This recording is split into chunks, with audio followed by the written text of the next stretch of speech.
Get all the facts and be really aware. Utah's Morning News with us, Tim and Amanda. Weekday mornings 5 to 9 on KSL News Radio.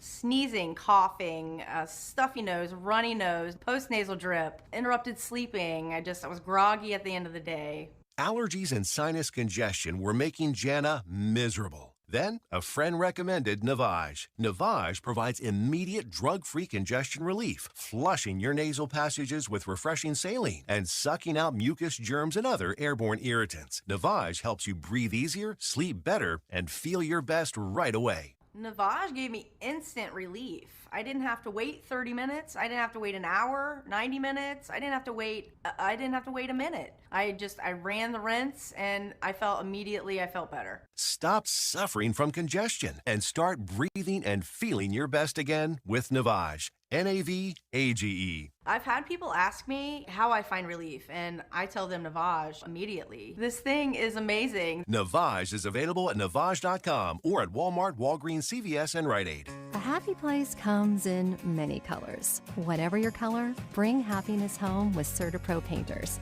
and make your happy place your home. CertaPro Painters. That's painting happy. During our spring sales event, special offers are available through April 30th. Schedule your home painting project today and bring happiness home. Each CertaPro Painters business is independently owned and operated. Contractor license and registration information is available at CertaPro.com. It already feels like home. Common Spirit Health has expert orthopedic care that gets you back at it and back to your best. Find skilled orthopedic physicians at Common Spirit locations who specialize in general orthopedics and repair of hips, knees, shoulders, and hands, so you can return to running races or chasing the grandkids. Common Spirit Health. Hospitals, clinics, and caregivers all connected to advance healthcare in Colorado, Kansas, and Utah. Orthopedic care with human kindness is here. Visit mountain.commonspirit.org. One of the best ways to find out about 3-Day Kitchen and Bath is actually to hear the results for yourself. On the phone with us is Wendy in Darwin. Wendy, you got a brand new bathroom. I do, and it's beautiful. Are you loving it? I am absolutely loving it. Okay, tell me about your bathroom. It went from a dark room that felt like an absolute cave when I walked into it to a bright, airy, opened the space up. I mean, I don't know what else. It's just absolutely wonderful. She's almost speechless. So, Darwin, tell me about all the man stuff. How did it work? The quality, the convenience, how did they do? Excellent. We contacted 3-Day Bath, and they got back to us the next day. The communication was excellent. They were on time in all their promises, and it's beautiful. It's a great bathroom. Would you do it again? Oh, absolutely. For more about your new kitchen or bath, visit 3daykitchenutah.com. 3-Day Kitchen and Bath. Traffic and weather together, brought to you by Sinclair's Dino Pay app. Save up to 20 cents per gallon. Here's Heather Kelly. We've got a new crash northbound I-15 in Midvale. This is right near the top of the on-ramp from 7200 south, but it's blocking the two left lanes of travel. So the two left lanes and the left shoulder are blocked. Traffic is backed up to 90th south. We also have a crash on the 201 freeway eastbound just before you get to Bangerter Highway. You've got several vehicles on the right shoulder, and about 10 yards up the road, more vehicles on the left shoulder. So that's keeping things really slow coming out of Magna. Need a perfect event venue? There's a place. This is the Place Heritage Park. Ideal for weddings, events, featuring 11 venues, beautiful grounds, affordability for any celebration. Call or visit thisistheplace.org. Heather Kelly in the KSL Traffic Center. It's going to be sunny and beautiful today. The highs will be in the 60s. In fact, it'll stay there for the rest of the week. Right now, sunshine and 43 degrees. I'm Amanda Dixon from the KSL Common Spirit Health Studios. Listen online at kslnewsradio.com. We are Utah's news, traffic, and weather station. Dujanovic, your morning companions for talk, analysis, and key perspectives on Utah's biggest stories on KSL News Radio. Well, it's already a busy Monday morning. We've got a packed show today, including this new proposal that we're reading about in the Salt Lake Tribune about a train system from Seattle to Denver, LA, with a stop in Salt Lake City. But there's a lot of questions here, like how long it'll take to get from here to there. Say that again. A train from Salt Lake to L.A.? Okay, I know what train travel looks like. I've done long-term train travel. It is very, very long. It's 9:06. It's time for the launch. Sequence engaged. And here are 3 things Debbie wants you to know. Countdown. 3. Strap in, college kids. Life's about to get a lot more expensive. The University of Utah, according to the Deseret News, vying for a tuition hike. It would make yearly tuition almost $11,000. You heard me right. $11,000, Dave. And Debbie, how long does it take the average student to finish college? Is it the 4 years and 4-year degree? No, friends. It takes almost 6 years on average to get a 4-year degree. So let's do some quick little math. Boom, 11,000 times. That's $66,000 if it takes you 6 years to get that 4-year degree. Countdown. Okay, we got a couple of things going on with the housing markets. We got high mortgage interest rates and out-of-reach home prices. Now young adults are reaching into their 401k savings to take out a loan from their retirement plans to buy a home. So, Dave, get this. They have a new mortgage payment, right? And a 401k loan payment. It sounds messy. It sounds pricey. I feel badly that young people are having to do this. We're going to ask financial expert Shane Stewart at 9:50 the ups and downs of taking out a 401k loan to get into your first home. I do want to talk about the upside of it. It's very easy, and I know from financial planners, I've talked to them in the past, they don't want you to ever touch your retirement savings because what happens if you don't have enough retirement savings and you're working forever? But there is an argument to be made to tap into that 401k. Launch. Countdown. 1. Could you take a plane? Or could you take a train? The route is Seattle, Salt Lake to LA, and fair warning, you'll be sitting on your pockets for days. Now, I've seen the train work as well as it can. It's when I lived in Europe. Europass, Eurotrain, I mean, it goes from country to country. It's probably as effective a train system as there is in the world that I know of. You're still sitting on your pockets for a very long time, even when it runs smoothly and consistently. Dave and Dujanovic. The launch. Commence. Dave and Dujanovic. Special coverage of the top local stories. All right, let's get to this article that's in the Salt Lake Tribune. Dave pointed it out to me this morning, and I'm like, let's get after it. Would you take a train from Seattle to Denver to LA with stops in Salt Lake City? According to the Trib, the Federal Railroad Administration is considering this route, Dave. Yeah, and I think I'm a little confused by it because maybe 100 years ago makes a lot of sense. We seem to have solved the problem with airplanes. Why in the world are we going retro on this? I know it's all the rage. You know, everyone's going to be carrying briefcases like the 1980s. We love the retro stuff, but we've solved the problem of time and money with airplanes. Why are we even considering trains? There's a lot of people who are air travel adverse.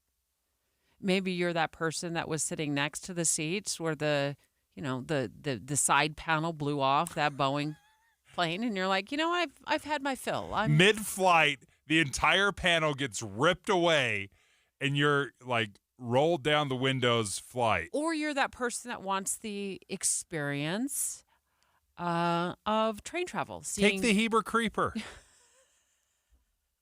Seeing parts of the country you're never going to be able to see from 30,000 feet up. You know, when the pilot's like, if you look out the left side of the plane right now, you can see a glimpse of the Grand Canyon. I did get that. When we flew to Phoenix, they said, look at the Grand Canyon. My son and I, we both look out the window. We cannot see the Grand Canyon. This is what a train ride offers. Okay. Yeah, it's the slow crawl to where you're going. But the Federal Railroad Administration looks like they may be taking this idea seriously. So I think some of the big questions are, how long is it going to take me to get there? Yes. And is it any cheaper than flying? Mm-hmm. So let's just take a Seattle route. Is it Seattle to Salt Lake that we're looking at? Yeah, I mean, it's Dive Seattle. into the Seattle to Salt Lake route. The hours from Seattle to Denver. That's the hours they've estimated. So you're going to stop in Salt Lake City, but you originate in Seattle. Yeah. You're going to stop in Salt Lake City, but you are in it to win it. You're going all the way to Denver. $309. Yes. $309. One way. One way. So it'd be, if you're going back, it'd be $618, maybe more, maybe less. I don't know what the other one-way ticket would be, but so plan on about $600, $700 round trip. How long is it going to take you? 1 day and 21 hours. Right now. Why don't they just say 2 days? Almost 2 days. Yeah, well, it's 1 day, 21 hours, and 21 minutes. So let's not shortchange anything here. If you're looking one way, one trip from Salt Lake to Seattle right now, $309. The timing is ridiculous. Yeah, of all. a day, almost 2 full days. Like, how in the world, I don't care how plane averse you are, whatever fear you have, give me all the Valium. Give me whatever sedative or anti-anxiety pill, because there's no way I'm sitting on a train for 2 full days versus a plane trip that would take 90 minutes. So they said, according to this report in the Tribune, the Seattle to Denver route is projected to take about 40 hours per trip. Okay, which is about, here's a glass half full moment, about 16 hours shorter than the current train ride. So instead of the 56 hours it typically takes, we're going to whittle that thing down to 40 hours. But this really does make me curious because if maybe one day I'm sliding into retirement and I've got all the time in the world and I want to take a train from, Seattle to Salt Lake to Denver to LA instead of a car, instead of navigating through busy airports, missing connections, risking a tire blowing off the backside of the plane as I'm taking off. All of those things that come to mind that, not to say there wouldn't be an issue on a train ride. Yeah. They could it's maybe mitigated, delays though. or something like that. But you definitely, for me, for that long, I would want to have a sleeper car. So is that $300 one way? I would hope that would include a sleeper car. No, it doesn't. Oh my gosh, then I'm head bobbing all the way. Yeah. Right? That's just Yeah, sleeper cars are much more expensive. So I don't know if I could stomach it. But you know who did? Our very own Tim Hughes.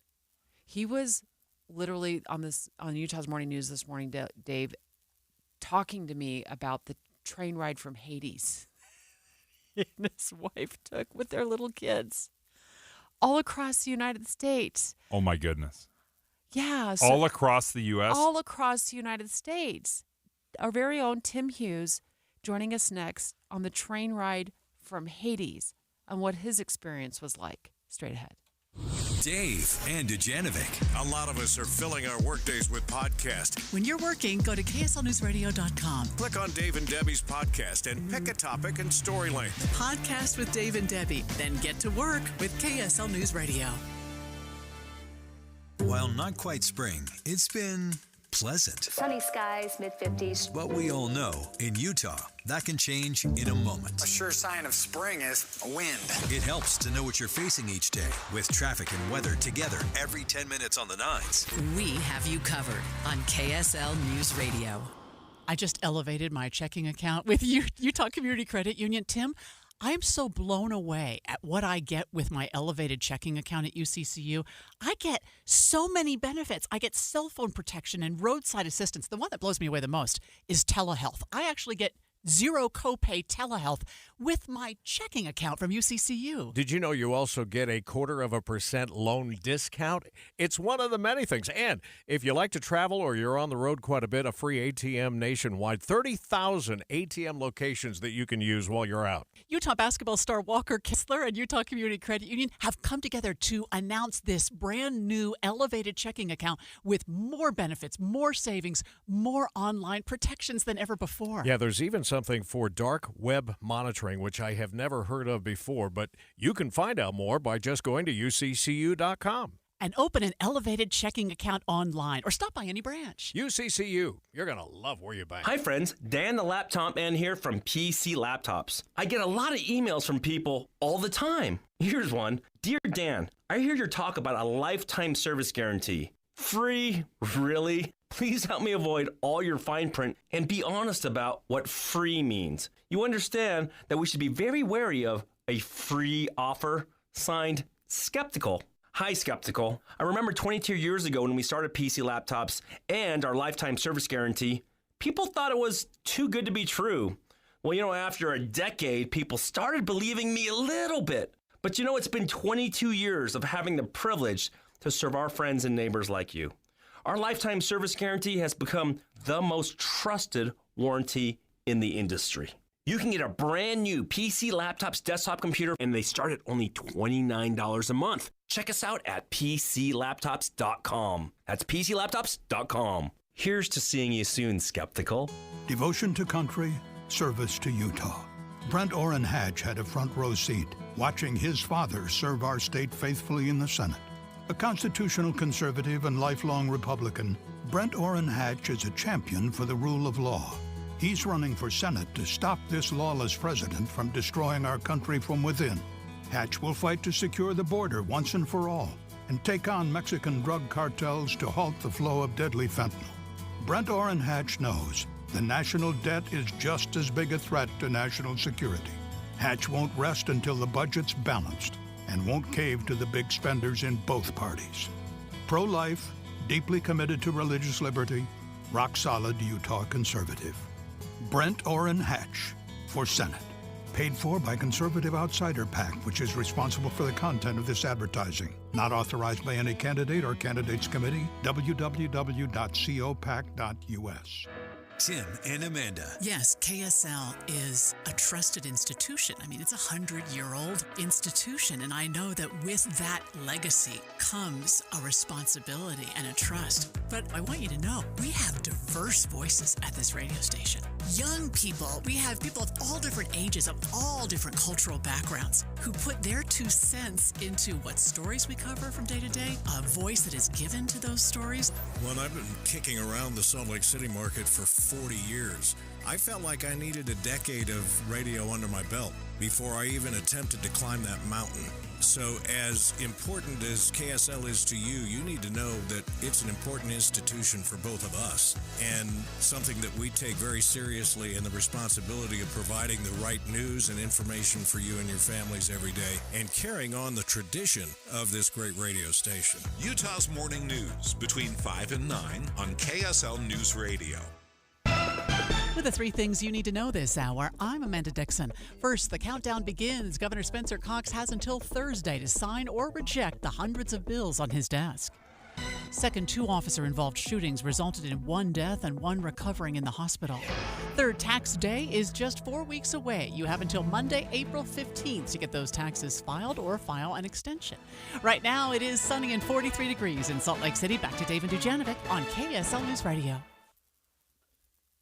Dave and Dujanovic. Special coverage of the top local story. We're talking about this article in the Salt Lake Tribune that discusses the possibility of a train system between Seattle and Denver and Los Angeles with stops in Utah, in Salt Lake City. And I'm always curious in my financial brain, Dave, to know if this is financially worth it or not. And you've actually been doing some research, like train versus a plane ticket. Because initially, I look at these numbers and they're eye-poppingly expensive. So if I wanted to take Amtrak, that's what we have right now. If I wanted to take Amtrak to Seattle from Salt Lake, it's going to cost me $309 one way. $309 one way. So what's that? $620 round trip. Tack on some fees, maybe $650. So I wanted to look, okay, well, if I were going to fly tomorrow to Seattle, how much would it cost me? $570. About the same, within the ballpark. Now, you can get flights for as low as $120 if you can manipulate your time. You go a month from now, air travel is far cheaper. But if I'm looking to travel tomorrow, the price between the plane and the train are about the same. But the time difference. Whew, okay, I'm glad you bring that up, Deb. We're going to talk to Tim Hughes in just a moment, who took what I'm calling the train ride from Hades with his entire family across the country. He's got a lot to say about his experience there, but Dave, go for it. Now, this was about the slowest way you can get to Seattle through plane because they fly you to Las Vegas first and then to Seattle. But so almost worst case scenario, it's going to take you 7.5 hours by plane. If you're to take the train, again, and this is best case scenario, let's do the quick math here. It is 1 day and 21 hours. It's basically 2 full days on a train. So cost is the same, time not even in the ballpark. Well, we have to get to the actual experience of traveling by train. Tim Hughes, host of Utah's Morning News, was talking to me this morning with Amanda about this. When I joined the show every morning at about 8:15, and I was completely baffled by what you and your family did. Set the scene. How many years ago was this, and what was going on in your brain when you guys planned this trip? Well, it wasn't my brightest idea, I'll tell you that. But we had been driving, my wife at the time, her family lived in Michigan, and we had driven every year 32 hours straight through on a week's vacation to visit family, and spent 4 days while I slept the first day, and then 32 hours back to be on the radio the next day. So we decided when Grandma and Grandpa moved to Florida, forget that, we're not going to make that drive. Let's take the train. Well, we had a toddler and an infant, and my mother and my wife at the time weren't the best of friends, and so you put all of that together, and wanting to save money, we did not get a sleeper car. So you're able to recline those seats a little ways back. Okay. I don't remember how much it cost. I could not tell you, but I can tell you it was a long journey. And we stopped in Michigan to see some family there. We also stopped in Washington, D.C., so my mom could, walk the mall and see some of the iconic the sites. Monuments and things. And then we went on to Florida, which was nice. Hold on. Salt Lake to Michigan to D.C. to Florida. Yeah, I know you're looking at the map. That makes it even more insane. But that just got us there. Then we had to get back on that sucker and drive it or ride it all the way back to Utah coming home. Okay, this sounds horrible, first of all, but maybe there is an upside to it. Can you find one upside for us? What I just said, you have the ability to hop on, hop off. You do? Sure. Do you have to did you have to pre-plan that, or could you just decide I wish I could remember, but I honestly can't remember. That's interesting to me, because we stayed for a couple of days in Michigan. We stayed for a day in D.C., and so that's not so easy to do on a plane, right? Yeah. And then in Florida, we spent 4 days and then came back. But yeah. So I think that was part of the allure. The other thing is, and I mentioned this on the air this morning, that there are people who just want this experience of being on a train. Yeah. I get that. People talk all the time, and I think they call it the Rocky Mountaineer or something. It's a train that goes between here and Denver. It's supposed to be a spectacular ride through the mountains. Yeah. And you don't do it for comfort. You don't do it for, probably the cost, but you do it for the experience, and it would be a beautiful ride. Well, how long did it take you to come home? Do you remember how many days? Was it traveling on train? From Florida if it's taken me, it seems like 3.5 days, maybe 4 days, maybe. Yeah, long time. How did the kids do? How did your toddler and your infant do? The infant obviously just wanted to be fed and changed, which they'll do whether you're on the train or whether you're at home. The toddler just wanted to run up and down the aisle, which I'm sure was annoying to everybody else, but a relief to us that she was having a good time. We're talking to Tim Hughes right now. Of course, he's the host of Utah's Morning News. And the reason we wanted to talk to Tim is because he had this experience of a very long train ride from Salt Lake to Michigan, then a stop in D.C., and then on to Florida to see family in Florida. Back in the day, took your mother and your wife, who weren't the best of friends. Hopefully, you're making me look insane. No, I think that's true of a lot of family, actually. Yeah. Not everybody gets along, and you're in tight quarters for days on end. I mean, that's something to consider. And also your infant and your toddler went Mhm. along with you as well. And the reason we're talking about this is because the Federal Railroad Administration is considering a route between Seattle and Salt Lake and Denver and LA. And we're just wondering, I'm wondering, Tim, what your thoughts are on, would this be something you would ever do again? Well, first of all, I guess I'm a little confused, and maybe our listeners might be. Is this not possible now? Or is this a different train system than Amtrak right now? Because you can do this on Amtrak. Yeah, you can. It's supposed to improve, cut times down from 56 hours down to 40 hours, for example, from Seattle to Utah. So it's supposed to expedite it and maybe run a little bit more efficiently. There would be some new rail systems, new cars. This would not be high-speed trains, though. Which I think, and we talked about this off the air this morning, I was in Europe last week, and you can go high-speed train everywhere. It's one of the things that we are way behind the curve on. If we're going to spend money for these kinds of things, why not find a way to put in high speed? And then people will have a real choice in how they get from place to place. California has tried this. They've been building it for a long time. They are billions of dollars into this, and they still haven't finished it. It has been an absolute debacle trying to get high-speed rail in there. How much time do you think it would high speed would cut? Like when you went to Europe last week, how much time did it save you? Well, I can tell you, we went from my latest example was to go from Paris to Lille, France, and it was an hour. Now, I couldn't tell you how long that drive is. I don't know, but that is the way you get around. You can get really low airfares over there, but high-speed train is amazing and very affordable, which is, a double combination for people in Europe to utilize it.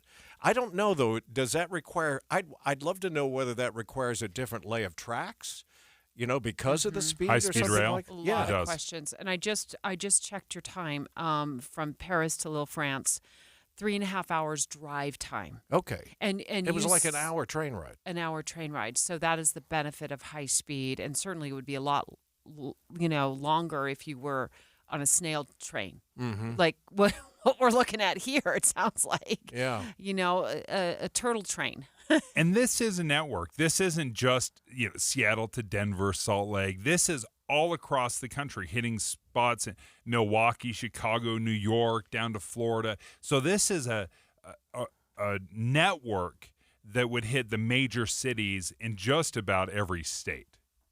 Yeah, I think it's a great idea. But I really think if we're going to put money into things, we ought to be looking at what it would cost. I'm sure it's astronomical to do high speed rather than turtle train. Why don't we just, I know this is a wild concept, a wild idea. Why don't we just fly, Tim? We've solved this problem. Well, that's a great question. I mean, you talk about the extra time it takes to get there by train and potentially the added expense. And if you want a sleeper car, well, and you would need one, I think, if you're going to be on a train for 2 days. And certainly if you're going to be on a train for 30 days like you guys sound like you were with kids. Yeah. Let's ask our listeners, 801-575-TALK, 801-575-TALK. Would you travel by train over plane? Ever? Would you travel by train over plane? 801-575-TALK. Looking forward to your live phone calls on this Monday. Straight ahead. 9:30 at KSL News Radio. I'm Amanda Dixon. Our top story this hour. Both BYU and the Utah State men's basketball teams are headed to this year's NCAA tournament. 6-seed BYU will take on the Duquesne Dukes in the round of 64. Head coach Mark Pope has a lot of respect for their first-round opponents. This is a great team, elite-level defensive team. I think a top 30 defensive team. They're A10 champs, so it's kind of all you have to say.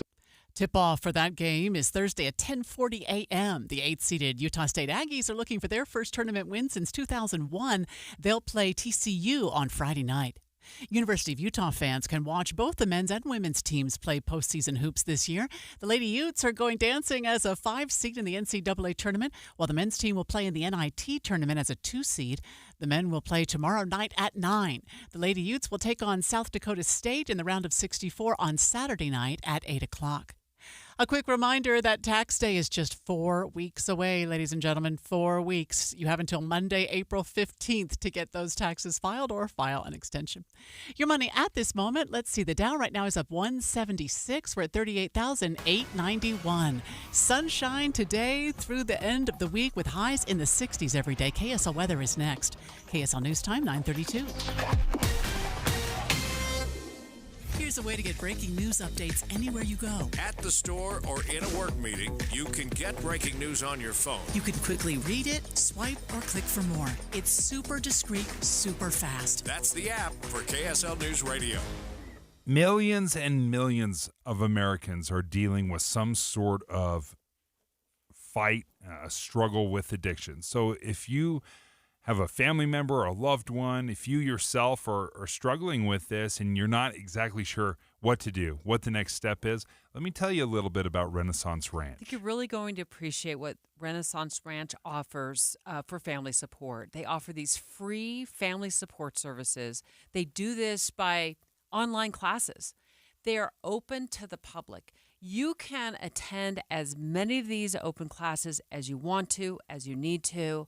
If you have a family member dealing with addiction, please stop losing yourself in their struggle and find hope by going to these online classes with Renaissance Ranch. And the reason they offer these things and want to get the family involved, because the research has shown that the chances of a positive outcome skyrocket when you have that support system.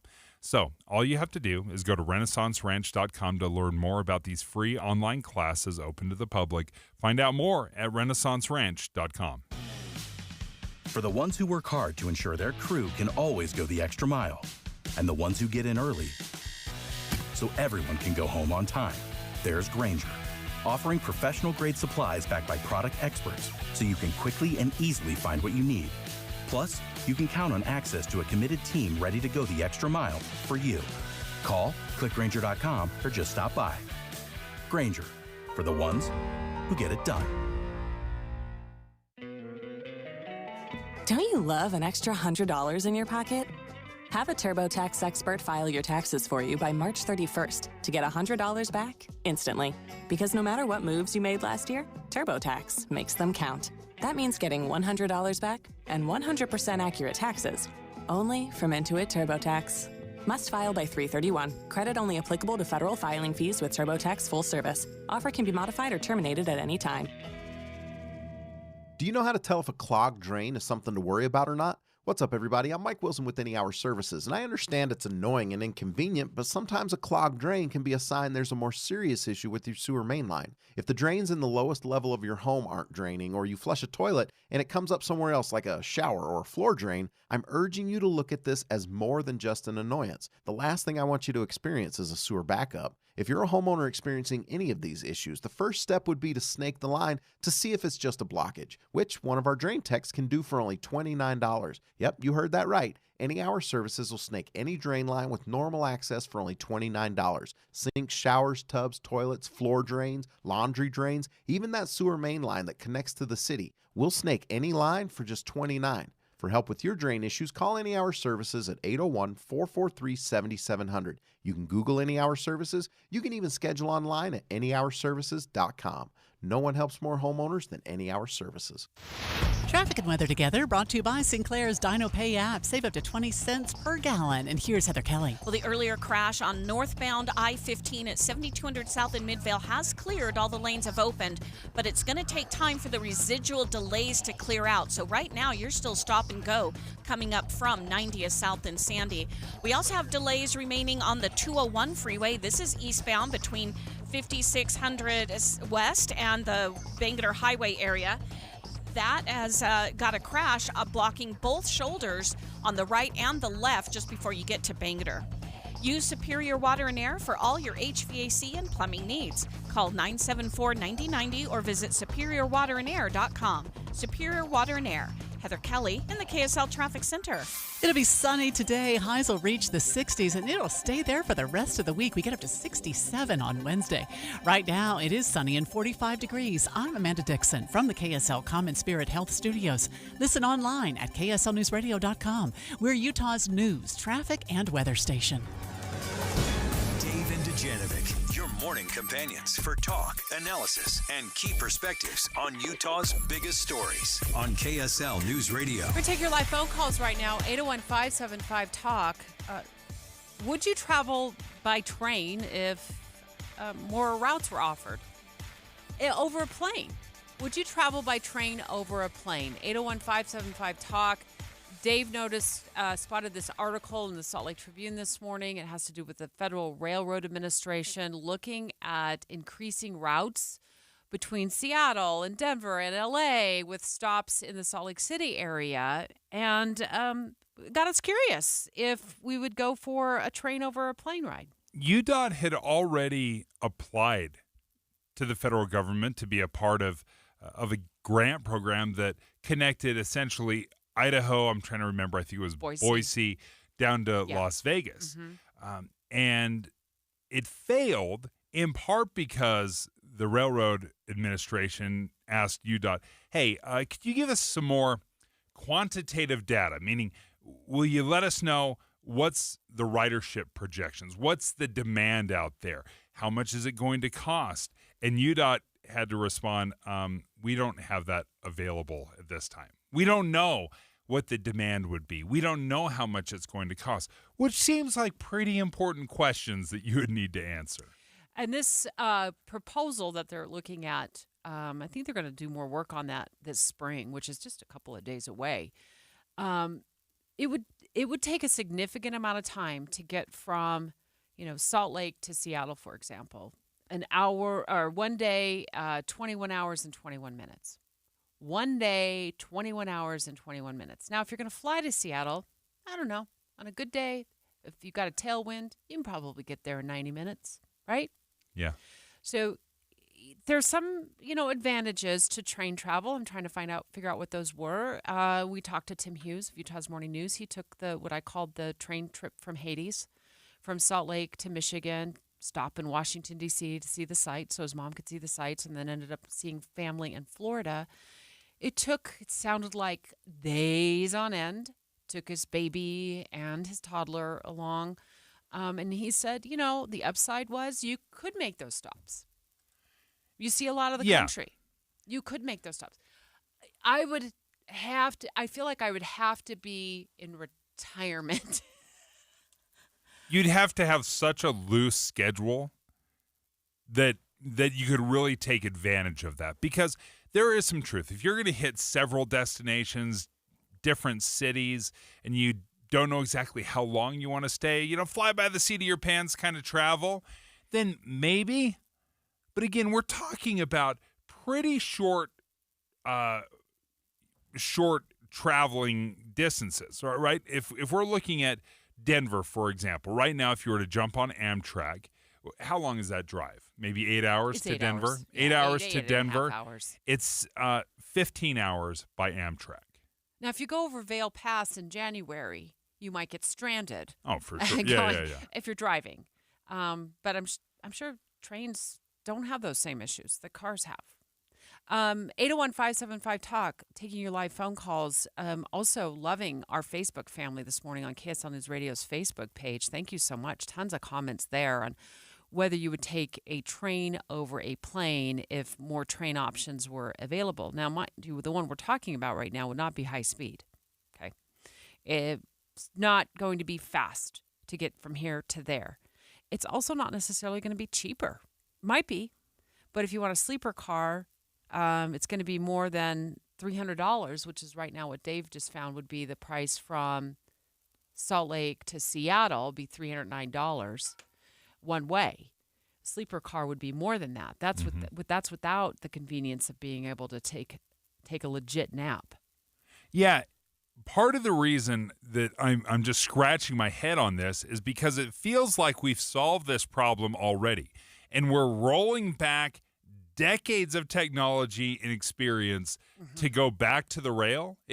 There's no benefit. Even if you're talking about high-speed rail, a plane is faster. Even if you don't like TSA, even if you don't like the pat-down, even if you don't like taking off your shoes and your belt and your jacket, none of that matters, because the time that you are saving, even in the worst case scenario, flying to Seattle, where you fly first and you have a stop off in Las Vegas and then go to Seattle, it's still only 7 hours. Debbie on Facebook, this isn't me, this is another Debbie. I love what she said. And to your point, Dave, she said, I traveled by train as a child to both my grandparents' home. I traveled the old-fashioned way with a sleeping car, a dining car, and somebody yelling all aboard. The old-fashioned way is the best way. I can see the nostalgia in some ways. I've traveled by the train. I've done long travel on on the Europass over in Europe. We went from Spain to France to Italy, and it was good. We had a sleeper car, so it made it all right. It runs efficiently. I like the experience. I don't like it better than plane. Hi, Ray. Good morning. Happy Monday. Hi. Would you take Good the morning. train and over a plane? Never again. I take that back. Not here in America this time. What happened? I went from Seattle to Los Angeles on the train, and I took it so I could see the beautiful redwoods and the ocean and the coast and all that kind of thing. And we went through the redwoods at night, so I couldn't see any of that. Sorry. There was a forest fire. I woke up in the middle of the night with the train glowing orange inside, smoke filling the cabin, nobody saying anything. What's going on? We had to wait for a helicopter to drop water on the track so we could move forward. 33 hours later, we got into L.A., and it took, 5 hours to go from Glendale to Los Angeles because we were behind schedule. I could have walked that distance instead of being on the train. So That's amazing. Was everybody okay after that? All the passengers. Pardon me? Was everybody okay after that? All the passengers were safe. It sounds like it's yeah, smoke everybody. filling The one advantage was when we got off the train, we were all friends and exchanged phone numbers and knew everyone's birth dates and there you go. Good life and bad life and everything else. That's incredible. What a story. I think it would have to be like an experience like no other. Like it would almost have to be treated like a cruise ship. Quite frankly, Debbie, where there's games, there's dancing, Like the there's Love Boat? parties, maybe a little dating on the side, whatever it is, you would have to create a totally different experience on the train. It would have to be more like a cruise ship, because right now it's sit in your seat for 33 hours. So you're on the train and play shuffleboard? Okay. Now we're getting somewhere. Next, high mortgage interest rates and out-of-reach home prices certainly have some young adults reaching into their 401k savings to take out a loan in order to be able to make a down payment on their first home. It sounds messy. It sounds pricey. It also seems like maybe it's the only option a lot of young people have to get into their first home is borrow against their retirement. Let's ask financial expert Shane Stewart next what he thinks are the ups and downs. You know KSL is the only news radio for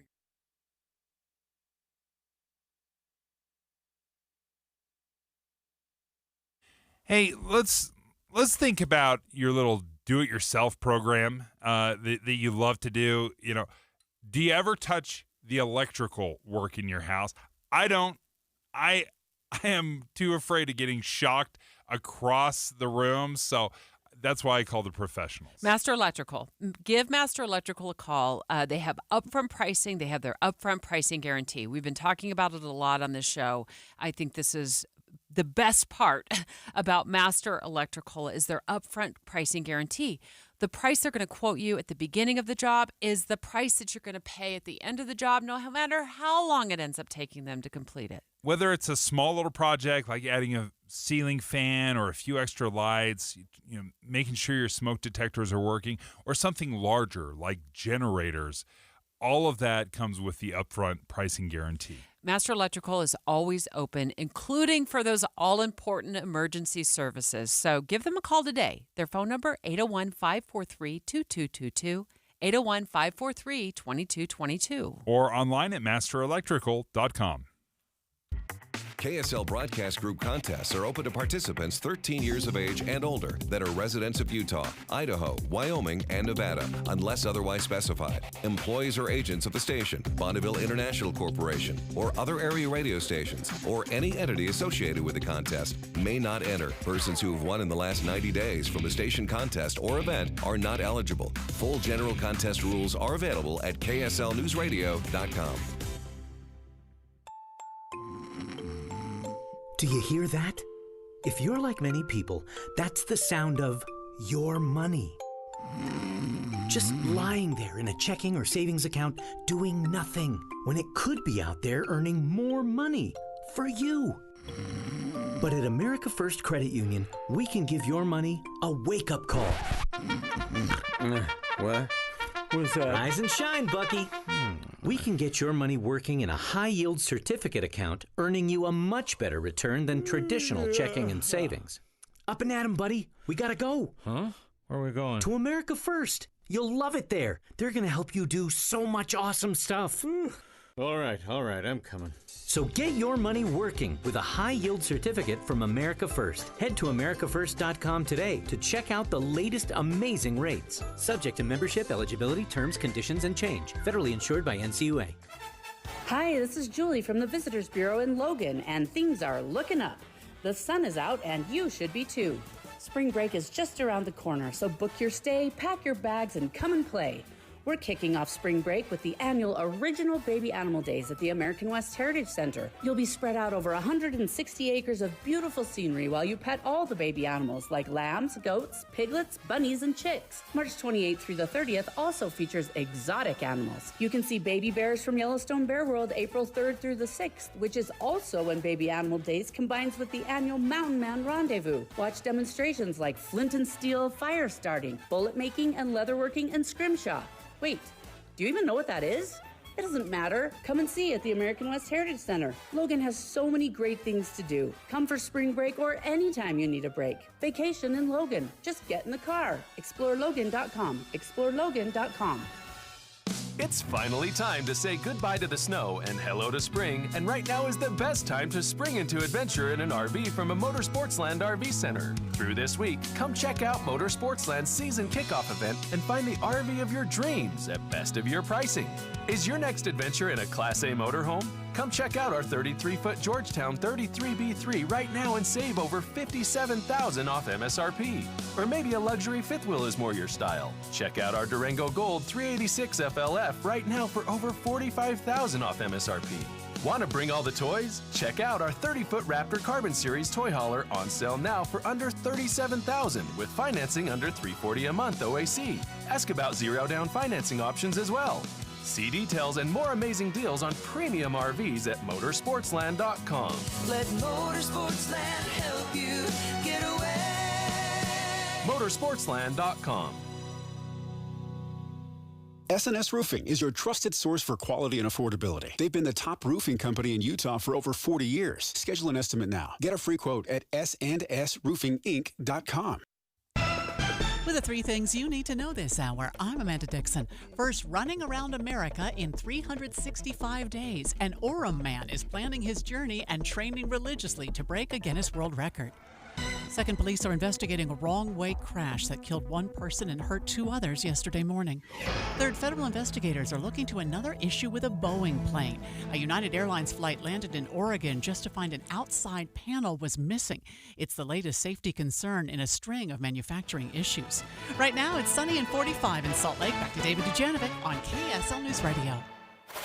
Dave and Dujanovic. Let's go right on the money. Right on the money. Special coverage with Dave and Dujanovic. Caught this article from Bankrate. They emailed it to us this morning, and we're like, we got to talk about this because there's a lot of questions that come along with borrowing money from your 401k. But in this case, Bankrate's reporting that 9% of American homeowners say they've tapped into their retirement savings to buy their home. Which is very easy to do, and I totally understand where people are coming from. If you've got some money in an IRA, a 401k, something like that, you're looking and living your life right now. You're not looking at it 40 years from now, when you're going to retire, you are concerned about right now. So I can absolutely see how you get sucked into tapping into your retirement, that funds, because you're thinking, oh, well, I've got 40 years of working. Of course I can build that up, but I need a home now. But the counter to that, according to Bankrate, is a couple of things. Early withdrawals from a 401k or even your traditional IRA can come with penalties and taxes. So there's that issue. That's especially during tax season right now. Yeah. It's something. If I had taken out $50,000, that counts as income on my taxes. So if I'm making $80,000 a year and I pull out that $50,000, now all of a sudden I'm going to be taxed on $130,000. Is that right? I don't know if that's the case, because that to me would sound like taking out a bank loan at your bank for $30,000, and then that counts as taxes. I think as long as you're paying it back. Shane, can you clear that up for us? Shane Stewart with Desert Mutual Benefit Administrators on the line with us live. He's a certified financial planner. So let's start with that. That's a great question. Somebody takes $50,000 out of their 401k in order to make a down payment on their home so they can afford to buy a home. Are there tax consequences on their yearly filings? There can be. It depends on the distinction needs to be made of whether they're taking a loan from their 401k or whether they're taking an outright distribution. If there's a distribution, they don't need to pay it back, but they will be subject to tax, as you mentioned, and they will be subject to penalty if they're under the age of 59 and a half, if they're taking it so-called early. So there'll be a tax, and you can, depends on your tax bracket, I'd estimate 15, 20%. And then there's a 10% excise tax if you're under the age of 59 and a half. And so it is, you want to make sure that's your last bastion, so to speak, of money that you can get to, because it can be expensive. If it comes out in the form of a loan, there are no taxes, but you do need to with some interest. You pay and it as back. you mentioned before, you pay it back and it comes out of your paycheck, but it is putting you behind. Future self will not be happy with you for slowing the growth of your 401k contributions by taking it out on a loan. It looks like about 10% of America has tapped into their retirement savings to buy their house. What do you think about that number? Yeah, I think it doesn't surprise me that happens, and the reason being is because that's where most Americans save, is in a 401k. A couple of reasons for that. Automatic enrollment in a 401k when you start a job, if a 401k is available at your employer, makes it really easy to get going, get the money in. Sometimes your employer will even match that money, so it makes it really easy to save, and that's where most Americans are saving. You've heard me talk before about an emergency savings account at your employer. That's a better tool. If you're using your 401k as a tool to save for anything in the current here and now, like a home, it's kind of like using a screwdriver to hammer in a nail. It'll work, but you've got the wrong tool. You need something like an opportunity fund or a savings account that will help you make that purchase. Shane Stewart with DMBA is a certified financial planner, live on the line with us this morning after we caught this article from Bankrate saying that 10% of Americans, almost 10%, admit to dipping into their retirement savings, either an IRA or a 401k, to get into a home. Let's face it, I think some people would push back on that, Shane, because how else are they going to get into their first home? And we do know through studies that owning homes also builds wealth. It builds equity. It allows people stability in their lives. Yeah. So I would say that the way to do that is to save like you're saving in a 401k directly out of your payroll, but doing it into a fund like a money market account or a savings account that will get you interest to keep up with inflation, but is coming out automatically. And that's why you've heard me before advocate for an employer, a workplace savings account that automatically enrolls, et cetera. There are a few, some laws need to change nationally to allow that automatic contribution from your employer like you do in a 401k. But if we did that, then it's automatic like your 401k. You're building up some savings. And that is really a more appropriate tool, because you're right, Debbie, home ownership is not only kind of the American dream, but it's a great asset once you own that home. And And a lot of people feel like they deserve that and want that. They just need to use the right tool to do so. Shane, if people are going to basically ignore your advice, is there a best way to do it? Like, make sure you do this and not that. Yeah. If you're going to tap into your 401k at all, I would say this: you just pay attention to whether and make a decision. What are my options if I take a loan? What are my options if I take a distribution? What will that really cost me in taxes, if applicable? And even if you take out a loan, that sounds easy and you just pay it back, but look at what the payment's going to be. Can you even afford that payment coming out of your paycheck? Because it will come out before you receive your net paycheck. So just pay attention to the numbers and make sure you know what you're getting into before you make that change. Shane, I think what a better option is for first-time home buyers, never purchased a home before, if they can find a home that's under $450,000, which is part of the guidelines, is the state's new program for this $20,000 grant for first-time home buyers. They can use that money to, buy down the interest rate for closing costs, for their down payment. Now that's due back when they sell or refi the home down the road.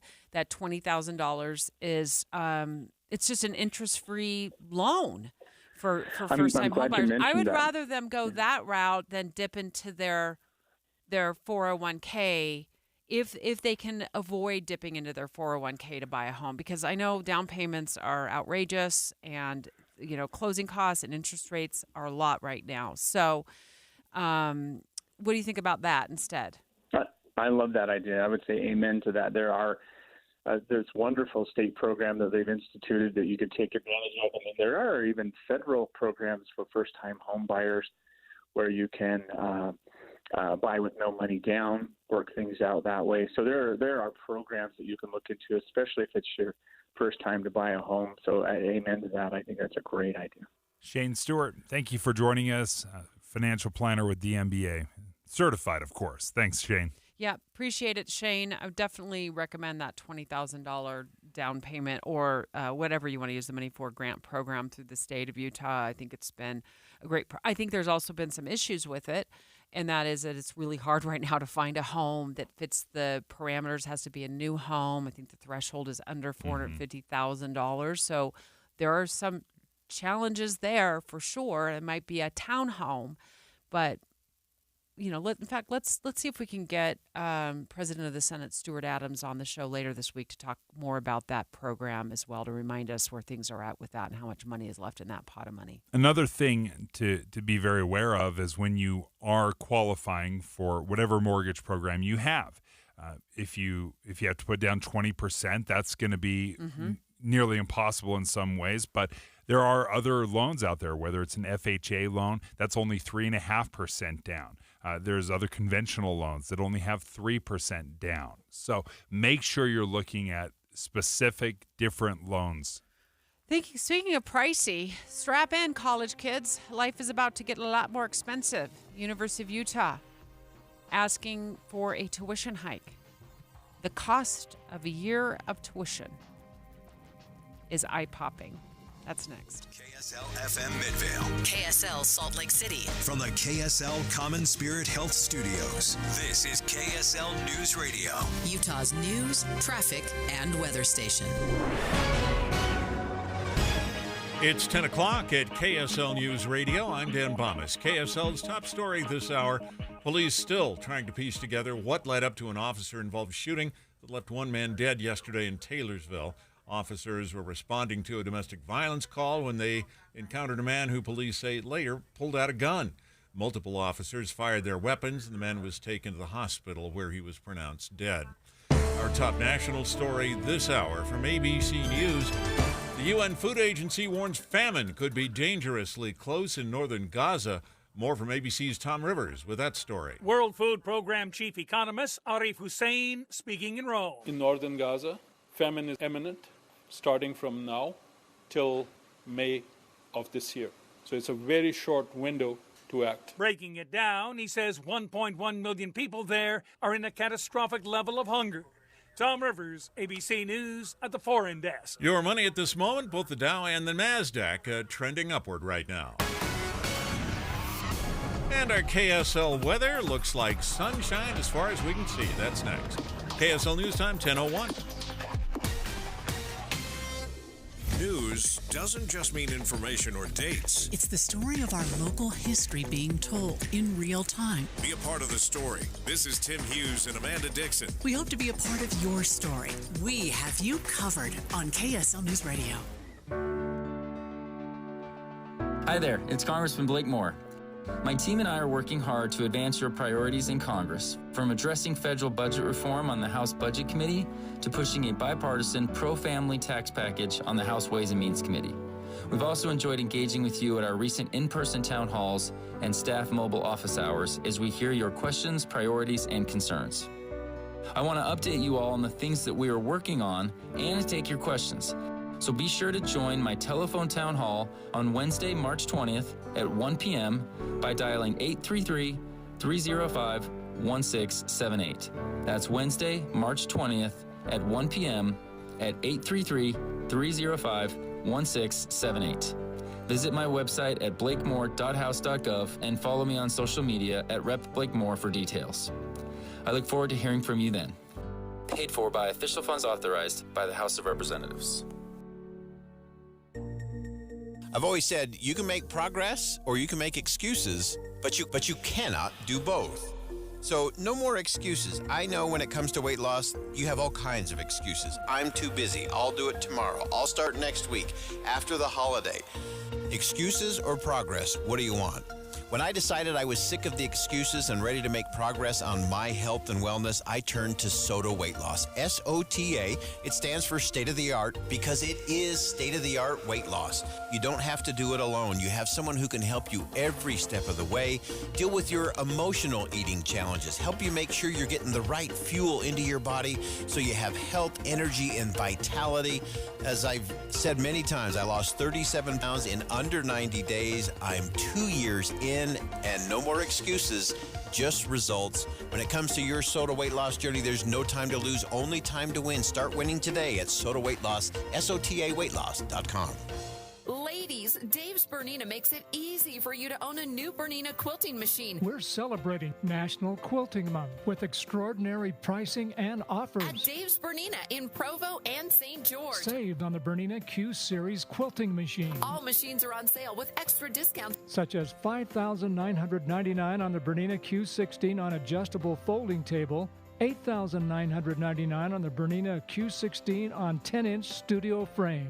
Take advantage of 2.99 APR financing for 60 months on select machines. Buy the all-new Bernina L890QE Serger. Receive a free gift package worth over $1,600. During this sale, treat your sewing love to some sweet extras with special discounts and super savings on Bernina machines and accessories. Special pricing on Bernina 475 and 770 Cape machines. A great value. Dave's Bernina, 2017 North 550 West in Provo and 691 East St. George Boulevard.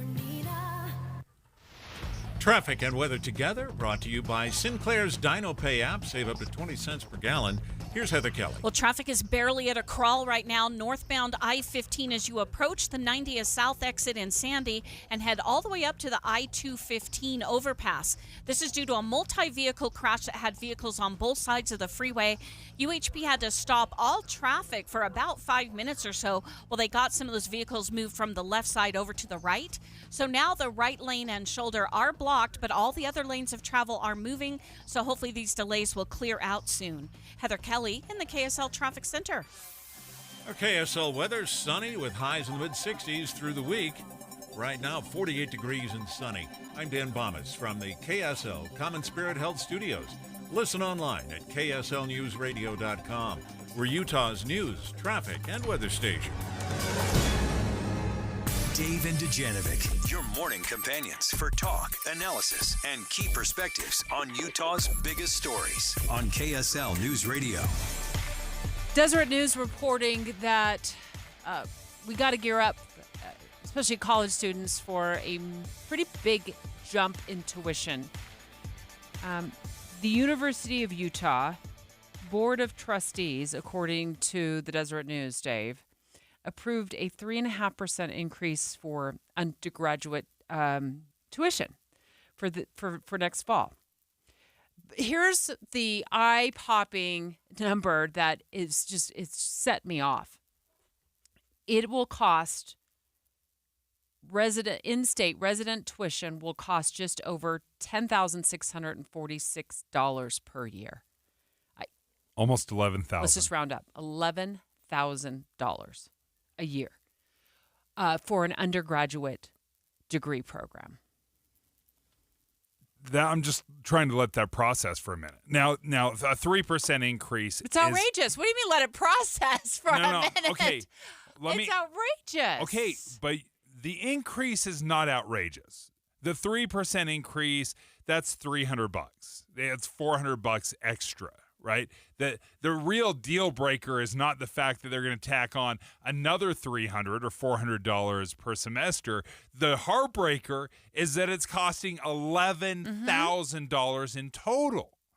That's where my heart starts racing. Now, you may think, oh, that's 4 years. It's going to cost me $45,000. No. It takes, on average, 5.5 to 6 years to complete a 4-year degree. That's what it is. If you think there's people that go in there and they buckle down and they can knock out a 4-year degree in 3.5 or 4 years, that is not what is usually happening. It is a 4, 5, 6-year process. And that's for your undergrad. You know what else is not baked into that? Housing costs, if you don't live at home with mom and dad. Yeah. Food costs. Parking. I don't think parking is part of tuition. No. Never was with me. So you got transportation costs, you got food, you've got housing. And so now you're looking at what, close to maybe $20,000 a year to go to college if you bake all that into it, which is really what you need to do. You need to look at the entire pie, not just a slice of the pie, which is the cost of tuition here is just $11,000 on its own. So overall, you're looking at the total cost of 4, 5, 6 years of college creeping up. If we're going to just use that $20,000, $11,000 of it goes toward tuition, another $9,000 for everything else. I think that's probably way low, but let's just say $20,000, the big round number. Well, in 5 years, that's $100,000. That's what you have to come up with to get your education, to feed yourself, a terrible meal of mac and cheese and ramen. So that is so burdensome, it doesn't surprise me that enrollment across the country is going down. Here's what U of U President Taylor Randall said, according to the Deseret News. While no one relishes paying for more college, Randall reminded the university's trustees Friday that Utah tuition rates are quite a value among our peer set. And in a moment, we're going to compare the cost of tuition for in-state tuition to other universities. So he says we are second lowest for tuition and fees in the country. They have the lowest tuition and fees in the Pac-12 by a margin of over $2,700.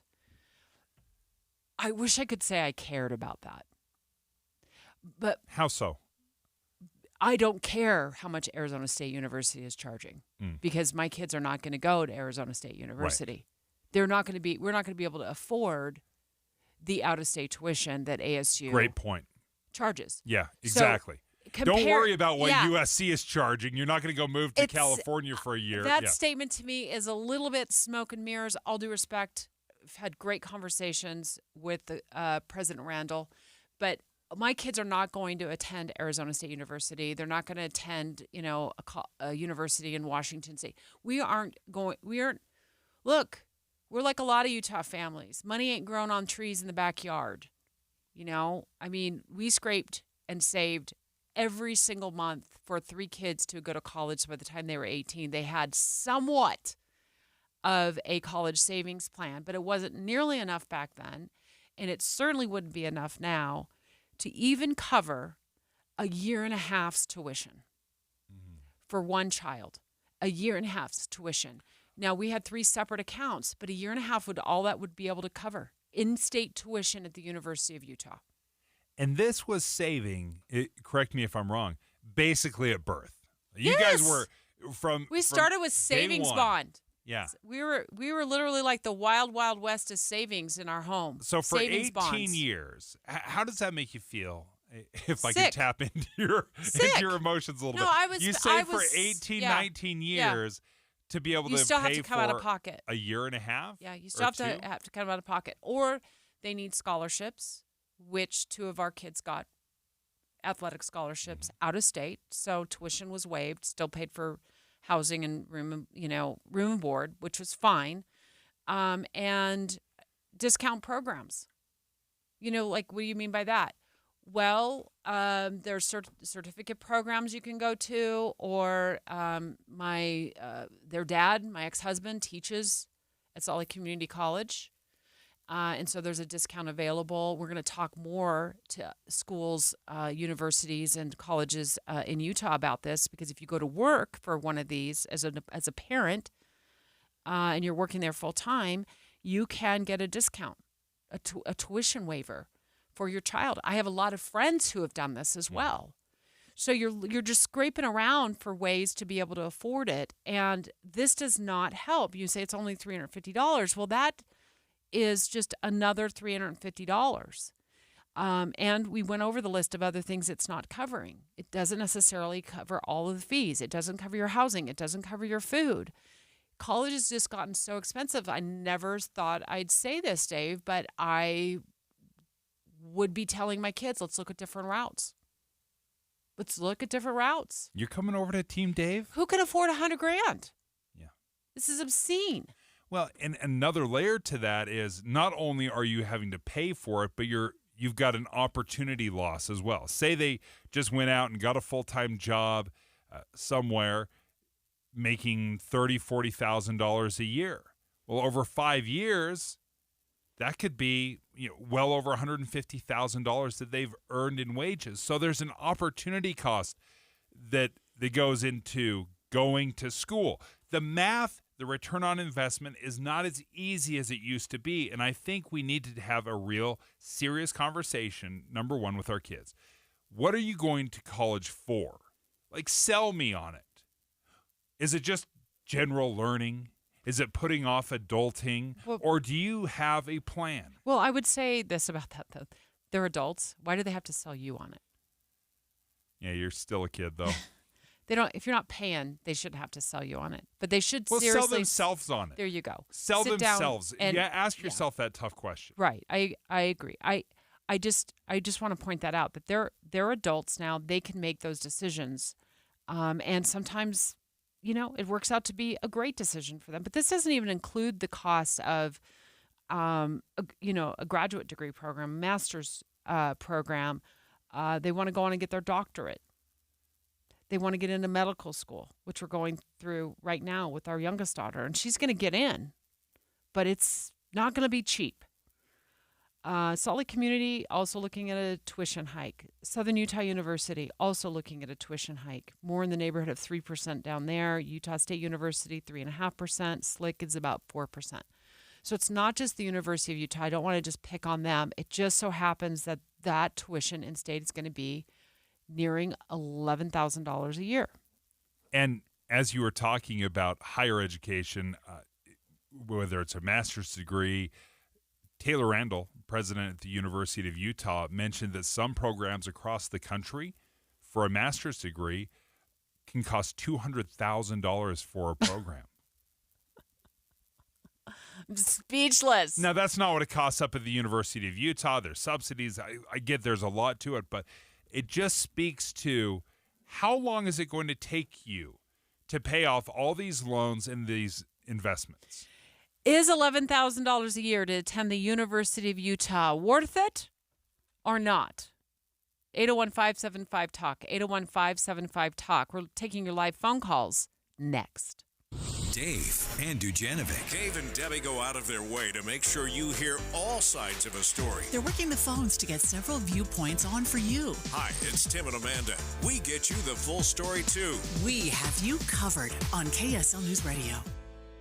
The Utah RV Palooza is back and packed with new and used RVs to fit every budget. March 21st through the 24th, come to the only free RV show in the area at the Mountain America Expo Center. Shop travel trailers, fifth wheels, toy haulers, motorhomes, truck campers, and more. You'll find monthly payments starting under $149 per month on approved credit for select new RVs, like a new 2024 GoPlay 19BH travel trailer. You'll also find huge savings on used motorhomes. We've got select 2023 and 2024 low mileage models from Thor and Jayco heavily discounted. The best deals don't last, so start shopping now at UtahRVPalooza.com and make sure to tour the full lineup of GoPlay travel trailers, one of the fastest growing RV brands in Utah. Get special financing options like 0 payments until June OAC, as well as clearance pricing on all remaining new 2023s. And unlike other shows, free admission. Don't miss the Utah RV Palooza. 4 days only, Thursday, March 21st through Sunday, March 24th at the Mountain America Expo Center. See you there. Stock number L75171. Based on 20% down, 8.99% APR for 180 months. Subject to prior sale. See dealer for details. It's NCAA bracket time, and we have you covered. This Thursday and Friday, get bracket updates every 15 minutes. Find out who's winning, who's losing, and who's breaking your bracket. KSL Bracket Fun, all day this Thursday and Friday on KSL News Radio. You know, for years I've been telling you guys about Renaissance Ranch and how they have a program, I think, that is really special to help folks that are in recovery, that need help, and specifically to help the family come together collectively. Christine Dixon joins us right now from Renaissance Ranch. And Christine, I think if you could explain to our listeners a little bit what sets you apart or your focus at Renaissance Ranch. You bet. Thank you so much. So grateful to be here and just share a little bit of the resources that are free and available in the communities for families who have a loved one struggling with addiction. I think Renaissance Ranch is really special and unique. We are a faith-based program. We have a huge alumni group that we have a brotherhood and sisterhood. We always track our alumni. We've got hundreds of people attending our alumni each week. But more importantly, we treat the whole family. So we have a family program, addiction recovery classes that help not only the family members, but also those in addiction that are not yet in treatment. Christine, I saw you in the hallway just before the segment, and we were talking a little bit back and forth about including the family and how important, and I believe that this is so important. But talk about why that's so important for family members. It's actually really critical.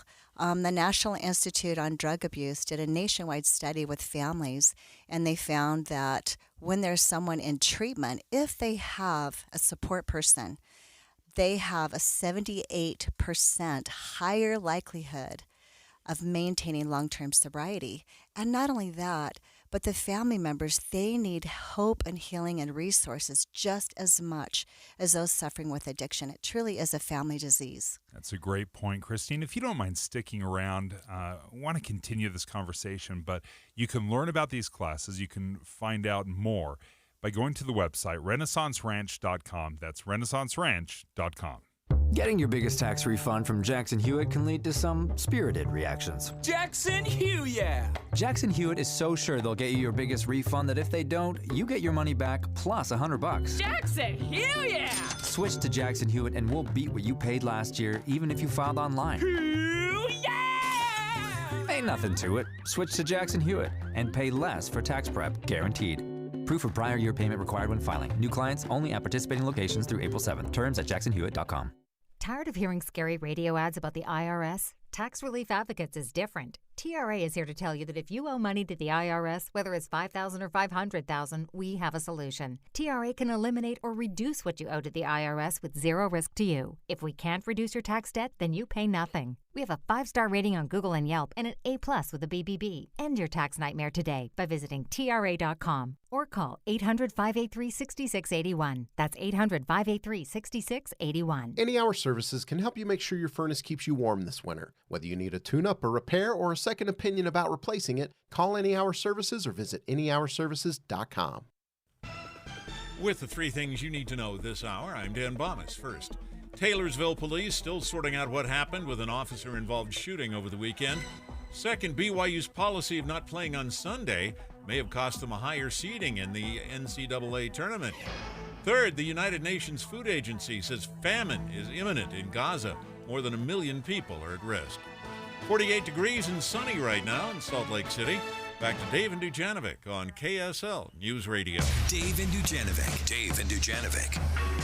The University of Utah is proposing a tuition hike. It would bring the cost of yearly tuition for, in-state students to $11,000, give or take. The actual amount, according to the Deseret News, is $10,676, but just for the sake of our show, $11,000. Doesn't include food. It doesn't include, room. It does not likely include the cost of a parking pass and other fees that you may end up paying. It is a chunk of money. 801-575-TALK. Is it worth it? Would you pay it? I'm having a very hard time pushing my kids toward college right now in several different ways. Number one, it doesn't take 4 years to get a 4-year degree. Less than 40% of graduates get their 4-year degree in 4 years. It usually takes about 5.5, 6 years to get that 4-year degree. Number two, this is going to shock you, Deb. Did you know that 40% of college kids drop out? That's where the dropout rate is. 40%. So if I'm paying $11,000 in tuition and I drop out after my freshman year or sophomore year, now I'm $25,000 down. Or after my junior year, now I've got all of this debt, I've paid all of this money, and I don't get the degree. So if I start, I am committed. You got to be all in. You have to be all in. But we are not all in, which shows a dropout rate of 40% or 60% dropout rate. You can't afford to be all in. You can't afford 66, 77, whatever it ends up being if you do 7 years. Now you might say, well, I'm not taking as many classes. It's a little cheap. Not necessarily. We recently had a family member sign up for a class at the University of Utah and drop it because one class alone was like $3,000 or something like that. I mean, it's not necessarily a lot cheaper. There's not a savings in taking half. You might end up paying more than you would if you just took a full load. On our Facebook page, our KSL News Radio Facebook page, lots of comments today on that page. So if you haven't loved us on Facebook, KSL News Radio, please do. Amy says, as employers, we are valuing education less and less and looking more at traits and skills. What do you think of that, Dave? I think smart, innovative businesses are looking much more at that of, okay, can I train you on site, or do I need you to step out until you're 22, 23, 24 years old before you even get in my door? Because right now, I might be able to grab an 18-year-old or a 19-year-old that shows some initiative, some ambition, and I can just teach them. Google's doing this. This is very common with big tech, where they're grabbing people that know how to code, and then they just refine them on site. Tuition at the University of Utah could inch close to $11,000 a year for in-state tuition for an undergraduate degree. And Dave and I are talking about it right now. We put this question on our Facebook page. Is it worth it? Is $11,000 a year worth it? Allison coming in with a slam dunk. Here's what Allison says, Dave. Listen to this. I have a daughter attending now, and this is very frustrating, especially when we see things like the football and gymnastics teams being given trucks.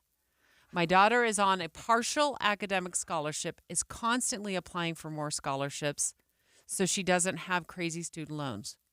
We make too much money to qualify for FAFSA, which is federal aid. We help as much as we can, but it is ridiculous. So there's some hard feelings there, too, about seeing some athletes get trucks, which we've covered here, because of name, image, and likeness and the new laws and rules that are in place with college athletes being able to capitalize on their name, image, or likeness. Some are getting trucks, and others are driving their parents' 1985 clunker to school. And it does feel like some kids are getting a lot more, and you can say, well, it's because they're great athletes. But it's really difficult for other students who don't have those financial resources to come up with those financial resources. And as a result, they're frustrated, and so are their parents. Is the smartest kid in the math department getting a truck? No. You can excel in whatever topic you want up at the University of Utah. Unless you're an athlete, you're not getting a brand new truck. Mm-hmm. You're just not, right? That's reserved for athletes.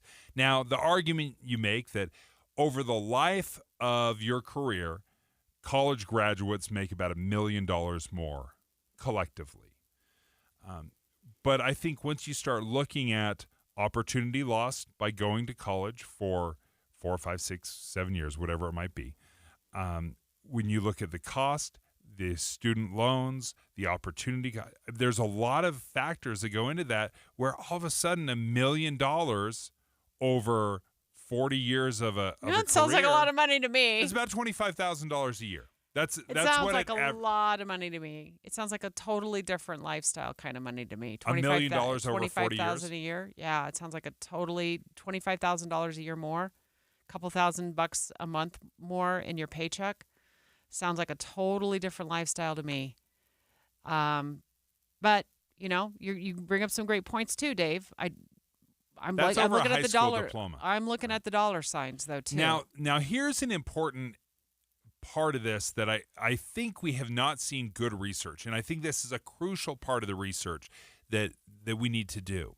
You need to take off the high earners as well, because the majority of college graduates are not doctors, are not going to be dentists, they're not going to be CPAs. Okay. Right? So the high earners. To make it look like they don't earn $1 million a year over their lifetime. I want to know what the average college kid is making when you graduate in social work and you become a licensed clinical social worker. Hi, Randy. How are you?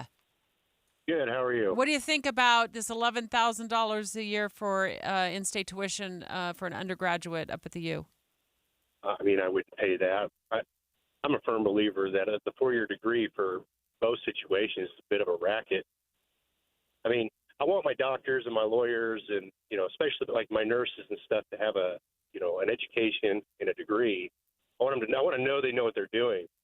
But as far as most of this other stuff, I care less if they have a degree or not. Have you ever asked your doctor where did they get their degree from? Never. I know, but we want them to have a degree. We want them to have a degree, I want right? to know they know. Yeah, I know. But I mean, look, 15 years ago, I went to community college. I spent 4 months there. I paid $1,200 and got a welding certificate. That's awesome. And now I'm well above six figures. That's awesome, so that's awesome, Randy. So it's a different avenue to financial success. For going 4 months to Salt Lake Community College, $1,200, then you're certified to be a welder for the rest of your life. And if you've ever had anything welded, welders get paid well. And imagine if you're getting a degree in the liberal arts, if you're getting a psychology degree or a social work degree, what are you making?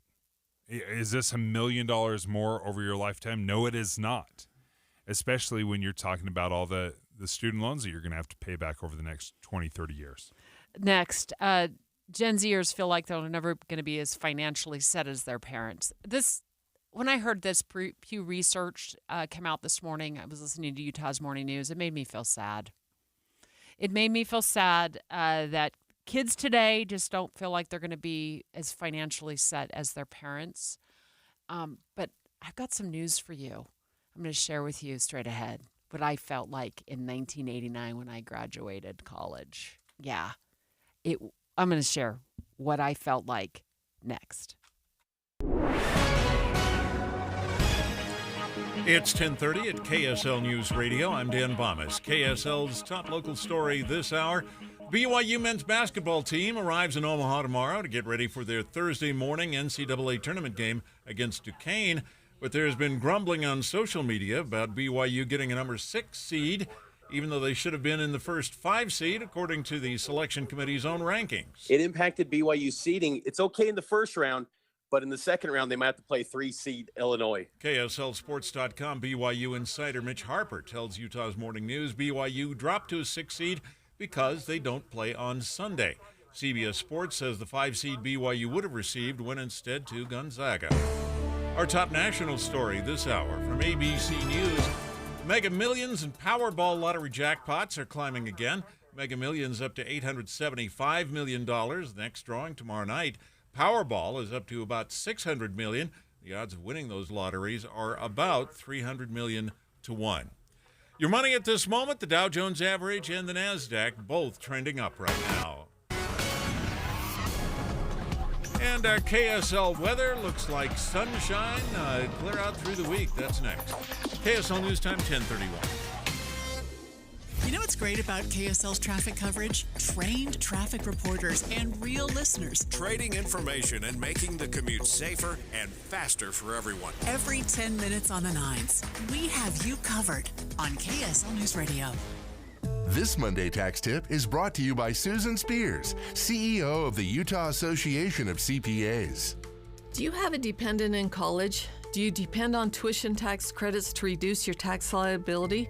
Form 1098-T is a statement sent by schools and copied to the IRS that verifies that you paid what the IRS calls qualified educational expenses in the preceding tax year. If you don't get this official verification, you cannot claim the American Opportunity or Lifetime Learning Tax credits for the tuition, books, supplies, and equipment expense needed for classes. The student will need to contact the educational institution and request the Form 1098-T. Your CPA will be able to assist you as well. Get the most out of your income tax preparation when you hire a CPA. Go to uacpa.org to find a CPA that's right for you. That's uacpa.org. Listen to KSL on Monday for more tax tips from the Utah Association of CPAs. One of the things I've always loved about Renaissance Ranch is that they want to treat the entire family for folks that are struggling with addiction and recovery. Christine Dixon joins us right now. And Christine, one of the things that you've done to help the family and to reach out is to provide these online classes. Can you expound on that? Yeah, you bet. It's nice to, when you start out needing some help and support, to go to a class that's specific to your perspective. So we have 10 classes a week that are taught from the parent perspective, the spouse perspective, couples perspective, for the family members. And recently we've started online classes for those in addiction, men's, women's, couples groups. So it's really exciting. Christine, I've always felt it's so important that family members don't lose themselves when helping a loved one fight through addiction.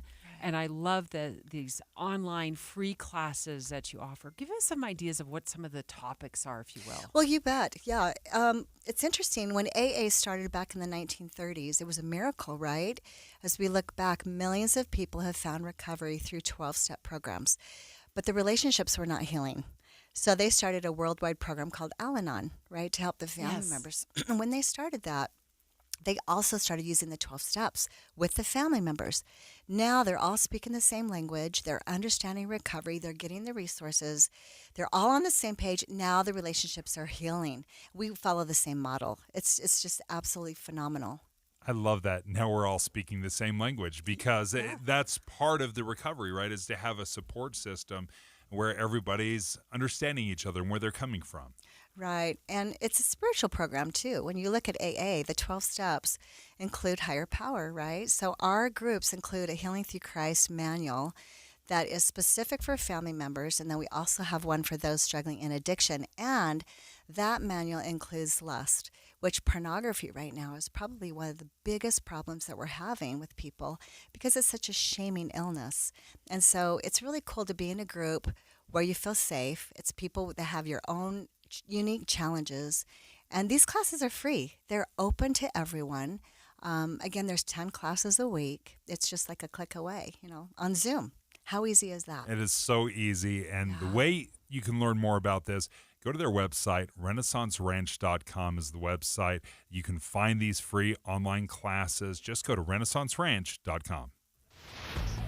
Traffic and weather together, brought to you by Sinclair's DinoPay app. Save up to 20 cents per gallon.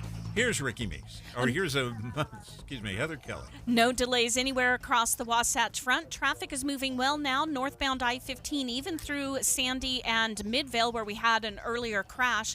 The 201 freeway also had a few crashes, and they're all gone now through Magna and West Valley City. So no matter where you're going right now, you're going to have a good commute, especially if you're sticking to the freeways north, south, east, and west. Heather Kelly in the KSL Traffic Center. And our KSL weather, sunny with highs in the mid-60s through the week. Right now, 52 degrees and sunny. I'm Dan Bomas from the KSL Common Spirit Health Studios. Listen online at kslnewsradio.com. We're Utah's news, traffic, and weather station. Dave and Dujanovic, your morning companions for talk, analysis, and key perspectives on Utah's biggest stories on KSL News Radio. Pew Research tells us that Gen Zers, which are 12 to 27-year-olds, so imagine kids in their 20s. I say kids, adults in their 20s. Gen Zers feel like they'll never be as financially set as their parents, Dave. And I think in part because they didn't know their parents when they were broke college kids either. They see mom and dad, they're in their 40s, they're in their high earning years, and they think, there's no way I'm ever going to own a boat. Yeah, because you didn't see mom and dad eating ramen like you are. But they went through the process, so I'm a little bit surprised that there's such a pessimism that they just think, I'll never get there. To expand on your point, my kids, I probably only because I've told them a million times, but they don't realize that, mom was making $11,000 a year in her first full-time job. I don't even remember if I had insurance. I must have had health care. And then because I wanted to be a news reporter so bad, I took a pay cut. So I thought it couldn't get any worse at $11,000 a year. I took a pay cut to go to $10,000 a year. And I was scared. I mean, rents were $500 a month in Yuma. I mean, the budding You're only making metropolis. $900. Yeah, $500 a month just for rent. I could hardly afford to live. And gas, you're gonna laugh, was $1 a gallon, which sounds so cheap now, but back then, I ran out of money every paycheck to eat. Yeah. My kids say, "Oh, you were so thin back in the day." Well, it's honestly, I was malnourished. Yeah. I had to beg for food. Thank goodness the Shiloh Inn in Yuma, if you knocked on the door 3 times at the back door of the kitchen, they knew you were a starving reporter or journalist from across the street, and for a quarter, they'd sell you a salad. What, they really? With a side of bread. You're like, bring it. It was the best salad I've ever had. Oh yeah. And this is how. So what I'm here to say is, Gen Zers, I felt the exact same way back in the day when I was your age. It sounds so cliche to say that, but when I was your age, I was scared to death that I was never going to be able to be on my own financially, even though I was on my own financially, but legit not going to credit card debt every month, keep going backwards. And that when I looked at how much my parents had through a ton of hard work, of course, I thought I'll never be that.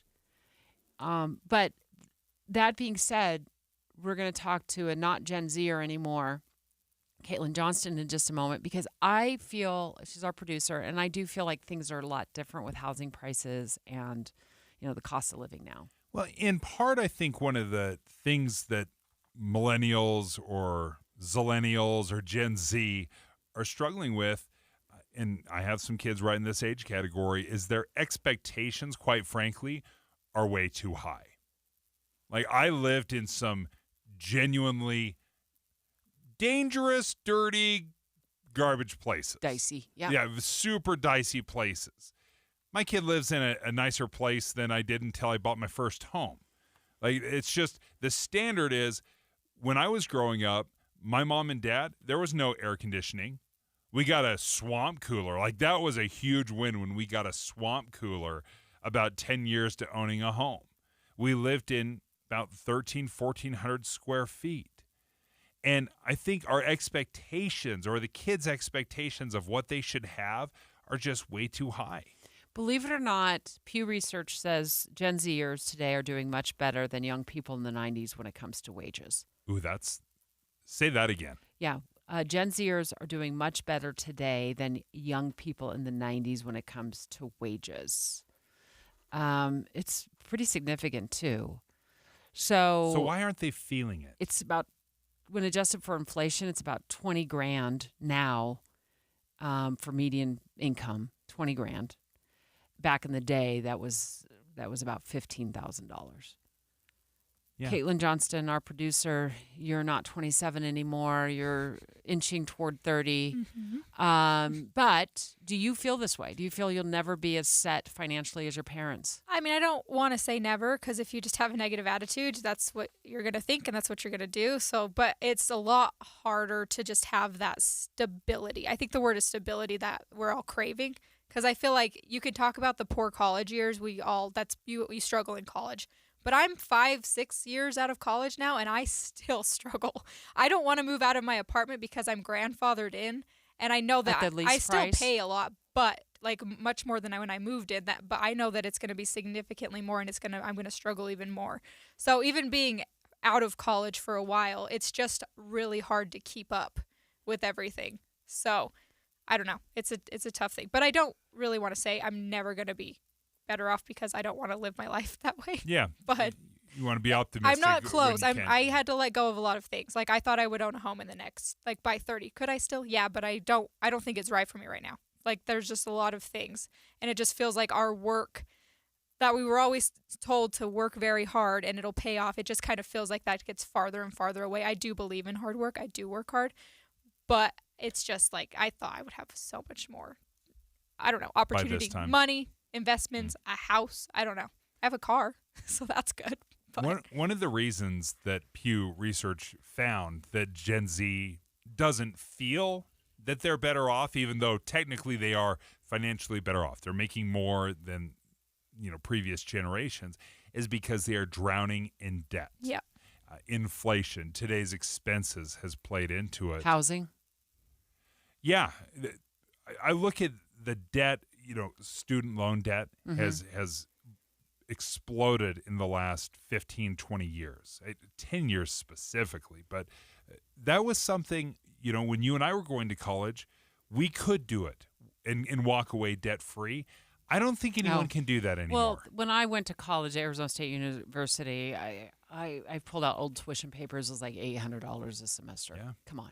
$800 a semester. Even adjusted for inflation, Debbie, that's far less than the $5,500-$6,000 a semester at the University of Utah. So, but I want to talk to you in just a moment, Caitlin, about how this has put off your dreams for home ownership. Because when you first started here at KSL a couple of years ago, we were talking about you buying your first home. Yeah, we've talked about it every year. Pretty frequently, though. We were having regular conversations. I was motivated like 4 years ago, though. I've noticed that those conversations aren't happening as often. Yeah. I'm settling a little bit right now, which is fine. Well, hold your thoughts. Yeah. Let's also take live phone calls. Do you feel you won't ever be as financially successful as your parents? Are you buying into this Pew Research where a lot of Gen Zers just don't feel like they'll have what their parents have? 801-575-TALK, 801-575-TALK. Looking forward to your live phone calls, seeing if I can talk you out of that. Next. Dave and Dujanovic. Current events can have a lot of moving parts. Our job is to make it easy to keep up. You're part of a bigger world, so spend 15 or 20 minutes here and be part of it. Join us weekday mornings between 5 and 9 on KSL News Radio. Imagine if you could track your credit score anytime without impacting your score. Or imagine if you could know before you apply for a loan how it might affect your credit score. Well, you don't have to imagine it anymore because our friends at Utah Community Credit Union have done that. It's called the UCCU Credit Score Toolbox, and it's right on board their app. You can take the building of your credit score into your own hands. All the things that you can do right there on the app, like, you can correct errors to your credit report right there and improve your credit score. Well, they told us recently you can even simulate what will happen if you pay off a credit card or apply for a loan, how that might affect your credit score. I've never heard of anything like it. Plus, you get a free monthly credit report that includes all the information that you'd find on your credit file. The third tool in your credit arsenal is credit monitoring, and UCCU makes it happen. There's no new apps to download.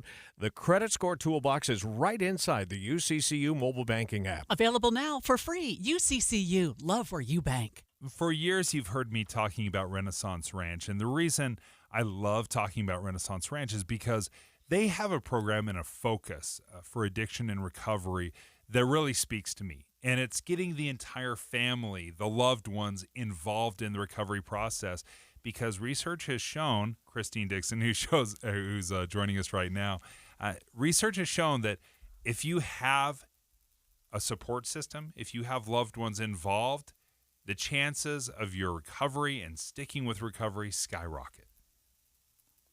That's an amazing thing. How have you really pushed that forward at Renaissance Ranch? Well, as soon as we have a client that comes in, we actually reach out with a phone call. We kind of share our story as parents who had a couple of sons struggling with heroin addiction. And honestly, our sons have told us since then, now that they're sober, 12, 13 years, that they would have not been able to stay sober had we not got involved in recovery. Because the family members, addiction is so chronic, fatal, it's progressive. It brings up a lot of negative emotion, a lot of hurt, a lot of pain. And family members, we just don't know what to do to help our loved ones. So we have to learn how to be a healthy support person to distinguish that fine line between what's helpful and what's hurtful. And so that's why we offer classes. We invite them. We have these free online, family education classes. Please come, because your support is vital. We have to learn about the disease of addiction to kind of take away the judgment and increase that compassion and empathy. We also have to learn how shame kind of keeps that cycle going. And as family members, we don't recognize that we actually, we can't cause the addiction, we can't cure it, can't control it, but we can contribute to it. Well, Christine, I also love that these online classes are offered throughout the week. So there's lots of options, even if you're working, right? Exactly, yes. We have 10 classes a week that are open and free, and anyone can come. They're online Zoom classes, and they're taught from different perspectives. Again, like the parent perspective or the spouse perspective is quite different. We have a youth group for kids whose loved ones are struggling with addiction. We have couples groups. We have closed groups as well, but these are all the open classes I'm talking about. So, and then we also have a class on men's recovery for addiction. Those that are not yet in treatment, who family members are coming to our classes, they're like, hey, join these online Zoom classes and start learning about recovery. Men, women, and couples groups for that as well. Christine, thank you for joining us. There's 10 classes. You can learn more at renaissanceranch.com. Said you had over 1,000. The family tab, that's the key right there. Yeah. Thank you. Over 1,000 attendees. Last month. Just yes, last month. It's growing fast. It is absolutely booming right now, and that's good, but it also speaks to how many people right now are dealing with this. So, Christine, thank you. RenaissanceRanch.com is the website, RenaissanceRanch.com. Do you enjoy fishing, hunting, or just soaking in the beautiful outdoors? Then you need to check out the KSL Outdoors Show, airing Saturdays at 6:30 p.m. and midnight on KSL 5 TV. Outdoors with Me, Adam Eagle, is a unique show that takes viewers on a journey through Utah's beautiful backcountry. Watch it live every weekend or find the Outdoor Show on YouTube, KSLOutdoors.com, Facebook, and Instagram. It's the KSL Outdoors Show, brought to you by Camp Chef. With the 3 things you need to know this hour, I'm Dan Bomas. First, BYU's policy of not playing games on Sunday meant a change in the seedings for the NCAA tournament. Second, Governor Cox has signed the bill that makes front license plates unnecessary. And third, the long odds of winning the Powerball lottery don't change, but the jackpot has been climbing. Right now, 52 degrees and sunny in Salt Lake City. And back to Dave and Dujanovic on KSL News Radio. Dave and Dujanovic. Our 20-something-year-olds they're feeling defeated. According to Pew Research, they're feeling like they'll never be as financially set as mom and dad. And I think that feeling can be overwhelming. It could also drag us down. But I can tell you that back in the 80s, when I was going through college and I finally graduated, I felt much the same. Yeah. And your parents did and their parents did. I think it's a very common thing when you're in your late teens, early 20s, even in your, any time in your 20s. I think you can feel overwhelmed. It is a busy time of life. You are just starting your career. You're a few years into it. You haven't hit the high earning years of your 40s and 50s. So I can see where the pessimism comes in. But I think the message I would send is it gets better. But times were a lot different back when I was in my 20s, too. I didn't make a lot of money, but also rent was $500 a month. It wasn't $1,900 a month or $2,000 or $3,000 a month. Dawn in Layton? Hi. Hi, Dave and Deb. You guys show. I just love it. Appreciate the hard work you do. That's nice. I really appreciate the hard. I know you both work hard with it. Hey, I was in shock this morning when I heard $11,000 a year at the U. I'm like, wait a minute. Does that mean $5,500 a semester? Yeah. I'm so old. In the early 80s, I did do 2 semesters at God School. You know what school that is, of course. Anyways, it was $400 a semester. I'm just like, yeah, I can see why now. You're talking, 11 times 4 is $55,000 just to get a college education, and that's a nice, chunk of debt when you're, after you've graduated that you got to pay back, but I think it's still worth it. But, but that's just the tuition, right? We're not talking about room and board and all that stuff, right? We're not talking about all that. And that is just also what could be adding, Dawn, to your point. It could be adding to this feeling of financial doom that the younger generation is sensing. You go to college, maybe you get student loans.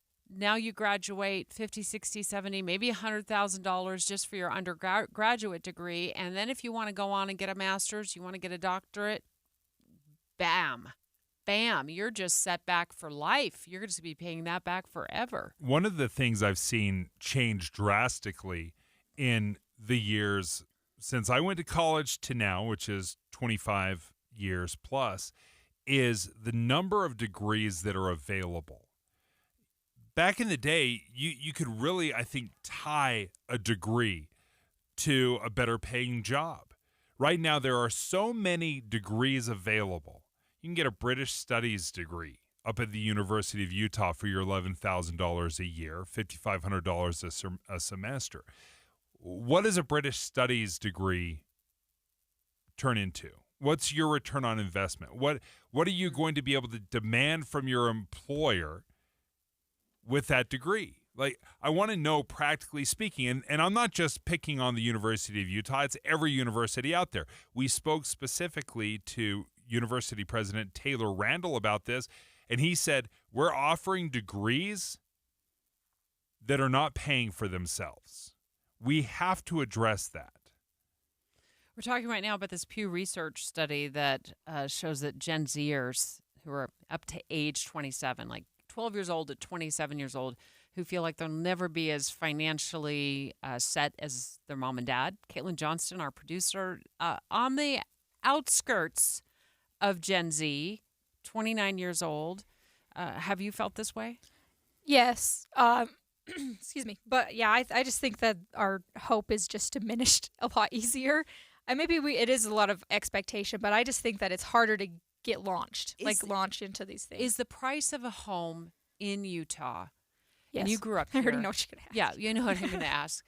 Is the price of a home in Utah a big part of that component of not feeling like you're ever going to be as financially set? My parents owned a home at my age, I think. I'm pretty sure. But it's just, I know that I can't immediately have everything that I want. But it's in price. Does that count?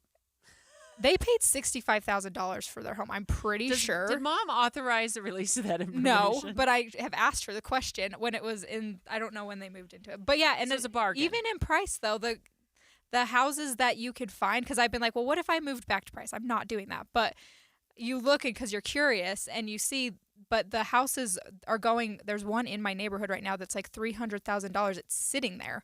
It's been sitting there for a while because it is not worth that. It's worth maybe 2. And that's where I'm like, I could afford a house in Price 5 years ago, but I could also probably afford a house up here 5 years ago. That's like townhouse. Can I get another question in there, Dave? If you now we're not going to authorize this ever. If you left D2, the show you will never leave, and you moved out of state, have you considered the lower prices of homes around the country? I They are a lot haven't cheaper in looked. other places. You haven't? Okay, that's good. I mean, I feel like if I'm moving out of Utah, I'm going to probably end up moving somewhere more expensive. That's just how I almost feel about it because it would be a more, I don't know. You want a place with a vibe. Yeah, that's just what I would think. But I don't know. I don't know. I wouldn't move out of Utah just for housing unless I had opportunity there with it. So, but that's not the only factor that would push me out of there. Okay. But it's a hard conversation. I don't know. I'm okay right now. I've accepted where I'm at. But it just is like, when do we get a little bit of a break is kind of how it feels. It's just been tough. I think expectations are very difficult because we want to live in a nice place with a vibe. Whereas this weekend I was looking up in Ogden and I saw a home that was $275,000. Ogden's a vibe. Yeah. Well, again, this was a pretty worn down house. It needed a lot of love, but it was $275,000. Now, I think a lot of people would look at that and say, ugh, no thank you. Whereas I think another person could look at that and say, you know what, I could put in some sweat equity, clean up some stuff, repaint, maybe knock down a wall, put up a new one. But I think we want to live somewhere, not necessarily a fixer-up. Well, you said 275 though, and that's still like on the cusp of like what I can afford. There's no extra room for the fixer-upper because I don't have an issue doing fixer-upper, but it needs to be like $100,000, so I have the extra money to actually do that. Well, and it can't be a life-threatening situation in the home. I mean, it would have to be livable. I've looked at homes in all over the place when my son was out looking, and some of this was like, we walked into one in Ogden, not to pick on Ogden here, but there was such a smell of natural gas, and I think that the basement was probably filled with black mold. I'm like, this is not something you just buy and move into and then fix up as you go. This is something that probably needs to be raised. I mean, it probably needs to be knocked down, and you better call the gas company before you touch anything. So I think it depends on, what your skills are. There's a lot of factors. There's a lot of factors there. But it's got to be frustrating because the Utah housing market is not helping Gen Zers. I'm open to millennials those at all. options if there's an appropriate one. Well, and somebody who's sweat equitied her way through one home for sure. I mean, it took 11 years. Yeah. It was 11 years of sweat equity. So you got to want to spend. But you're a homeowner. Yeah. That was a sacrifice you made, right? With a hollow core door and a back door that doesn't shut and vines growing in the basement. But yes, you're right. We were homeowners, literally vines growing all over the basement. Thanks, Caitlin. Great. Thanks for the conversation and your insights. We always appreciate it. Next, is it already Boyd's turn? It's already. Show's been zooming. Oh, it's the shocker of the day. You're not going to believe who won re-election for president of Russia. You're not going to believe it. Real barn burner.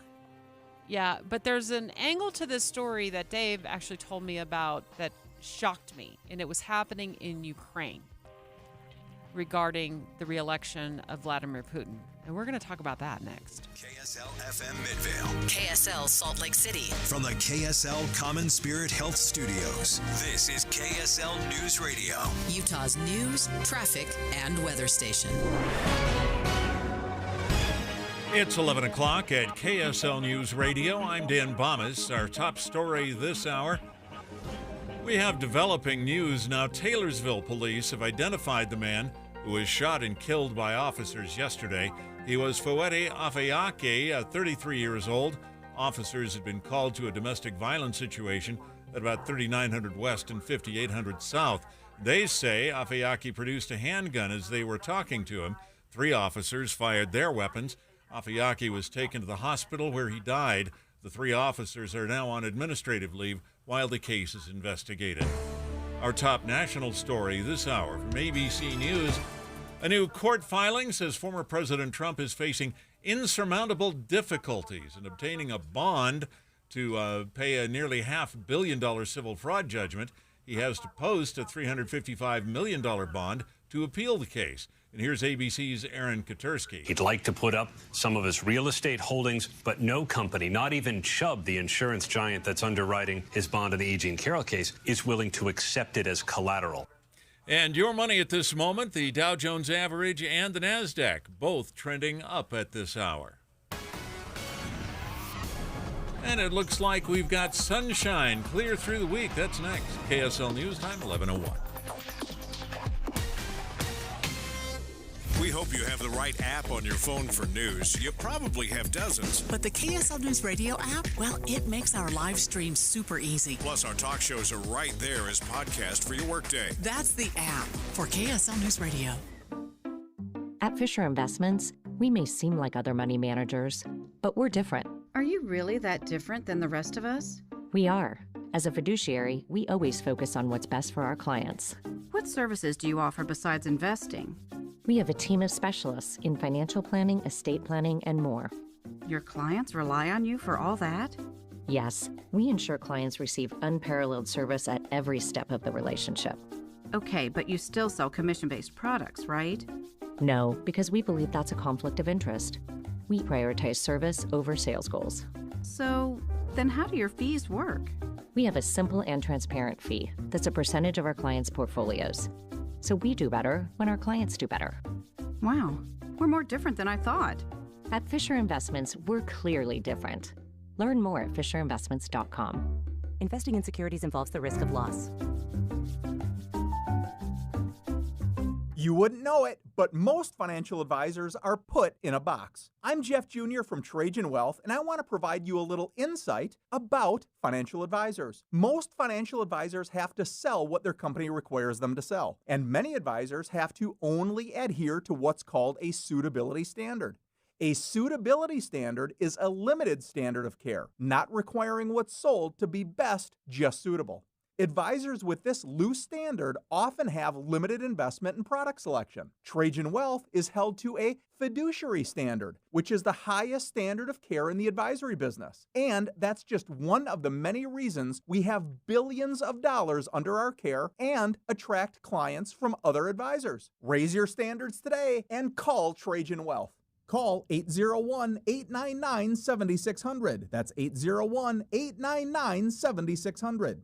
Advisory services offered through Trajan Wealth, LLC, an SEC-registered investment advisor. Ladies, Dave's Bernina makes it easy for you to own a new Bernina quilting machine. We're celebrating National Quilting Month with extraordinary pricing and offers. At Dave's Bernina in Provo and St. George. Saved on the Bernina Q Series quilting machine. All machines are on sale with extra discounts. Such as $5,999 on the Bernina Q16 on adjustable folding table, $8,999 on the Bernina Q16 on 10-inch studio frame. Take advantage of 2.99 APR financing for 60 months on select machines. Buy the all-new Bernina L890 QE Serger. Receive a free gift package worth over $1,600. During this sale, treat your sewing love to some sweet extras with special discounts and super savings on Bernina machines and accessories. Special pricing on Bernina 475 and 770 Cape machines. A great value. Dave's Bernina, 2017 North 550 West in Provo and 691 East St. George Boulevard.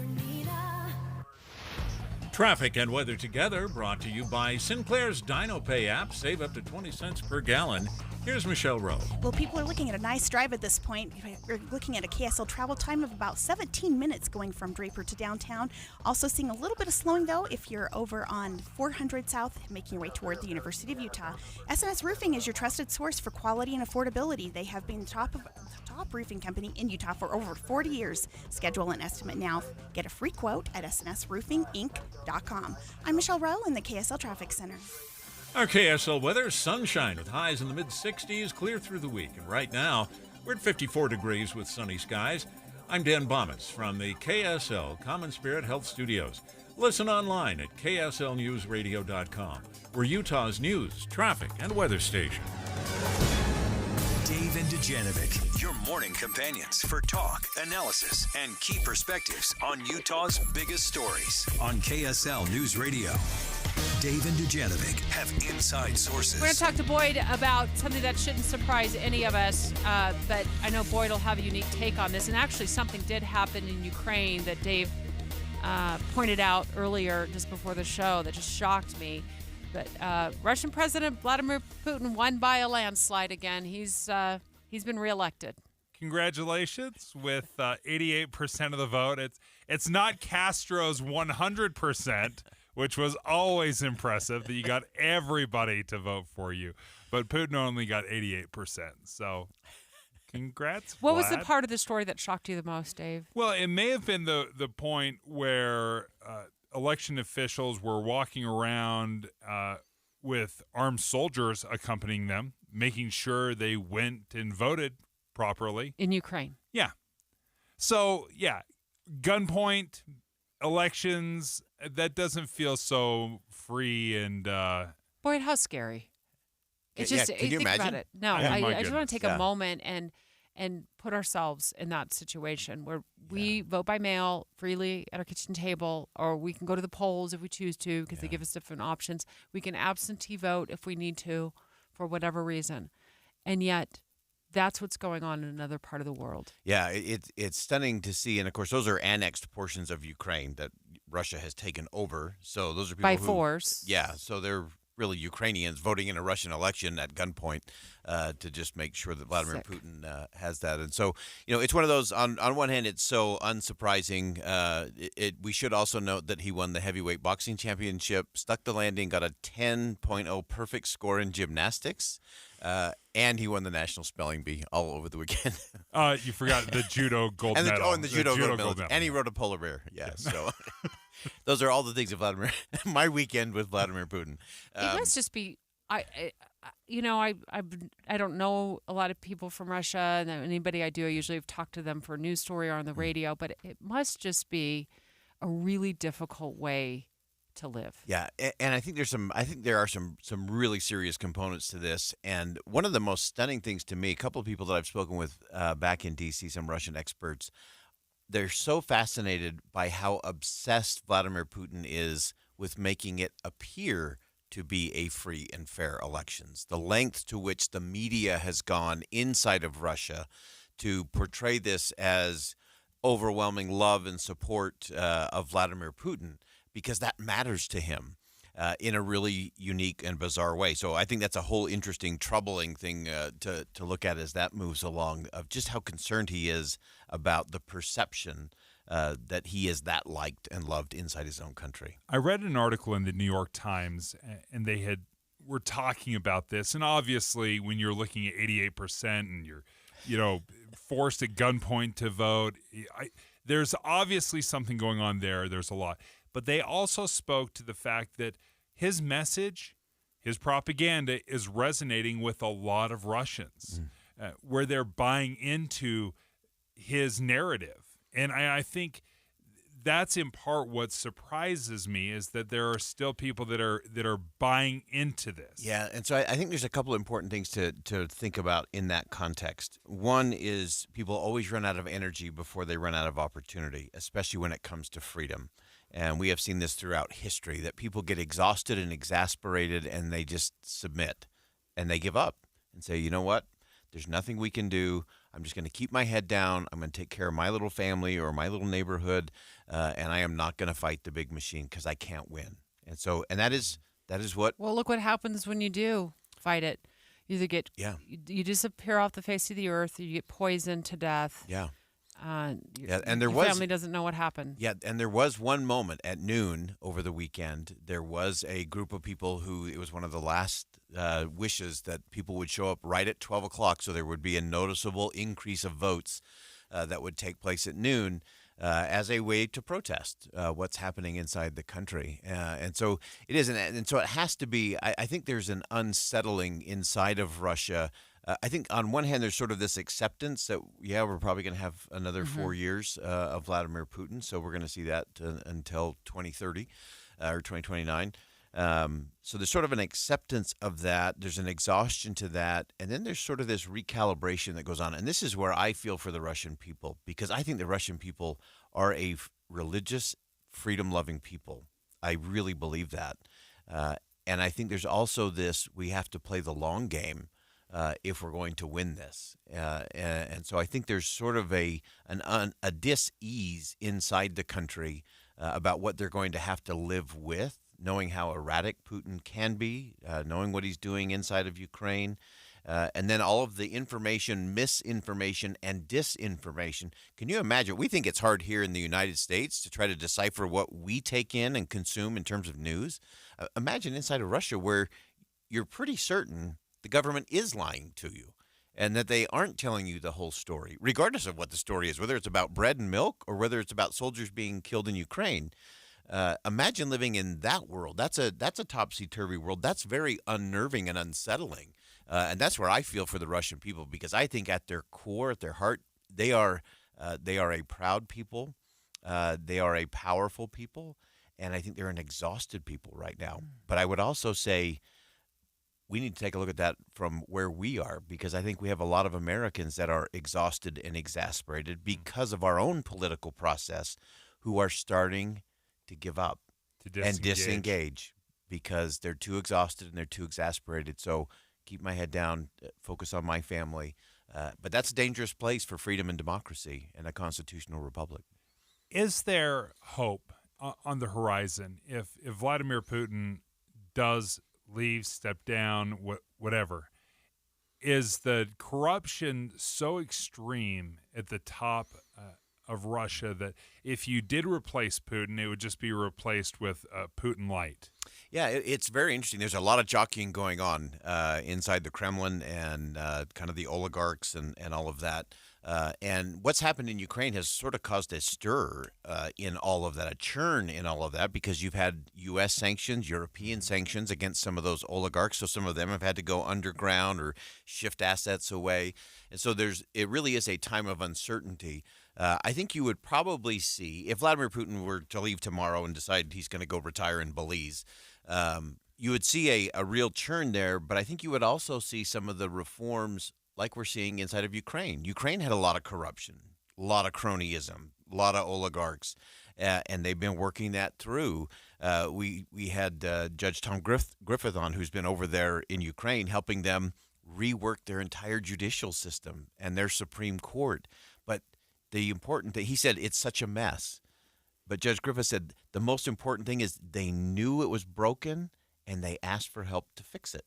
And I think you'd see the same thing happen inside of Russia if there was a dramatic change like that. But for now, Putin's back in for another 4 years.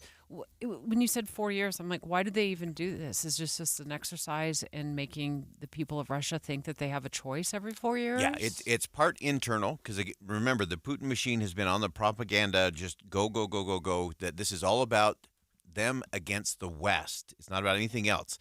In fact, in Vladimir Putin's quote, victory speech over the weekend, that's how he framed it. He says, we knew this election was really about the West coming after us, and we have proven once again that we, the Russian people, are strong. And so he's going to stay on that message. But again, the other thing is this external thing for Vladimir Putin. He needs to be liked and accepted on the world stage. He is desperate for that. And so having these elections enables him to say, see, I'm like the rest of you guys. We have free and fair elections. No meddling here. Sure. Yeah. And you say with a straight face, which makes it all the more convincing. Yes. Boyd, thank you for joining us. This segment of the David Dujanovic Show is brought to you by Window World. Call Window World of Utah today for the best value in windows and doors. And that's no baloney. Next, let's talk about the race for the White House, President of the United States. The election is just a few months away, November of 2024.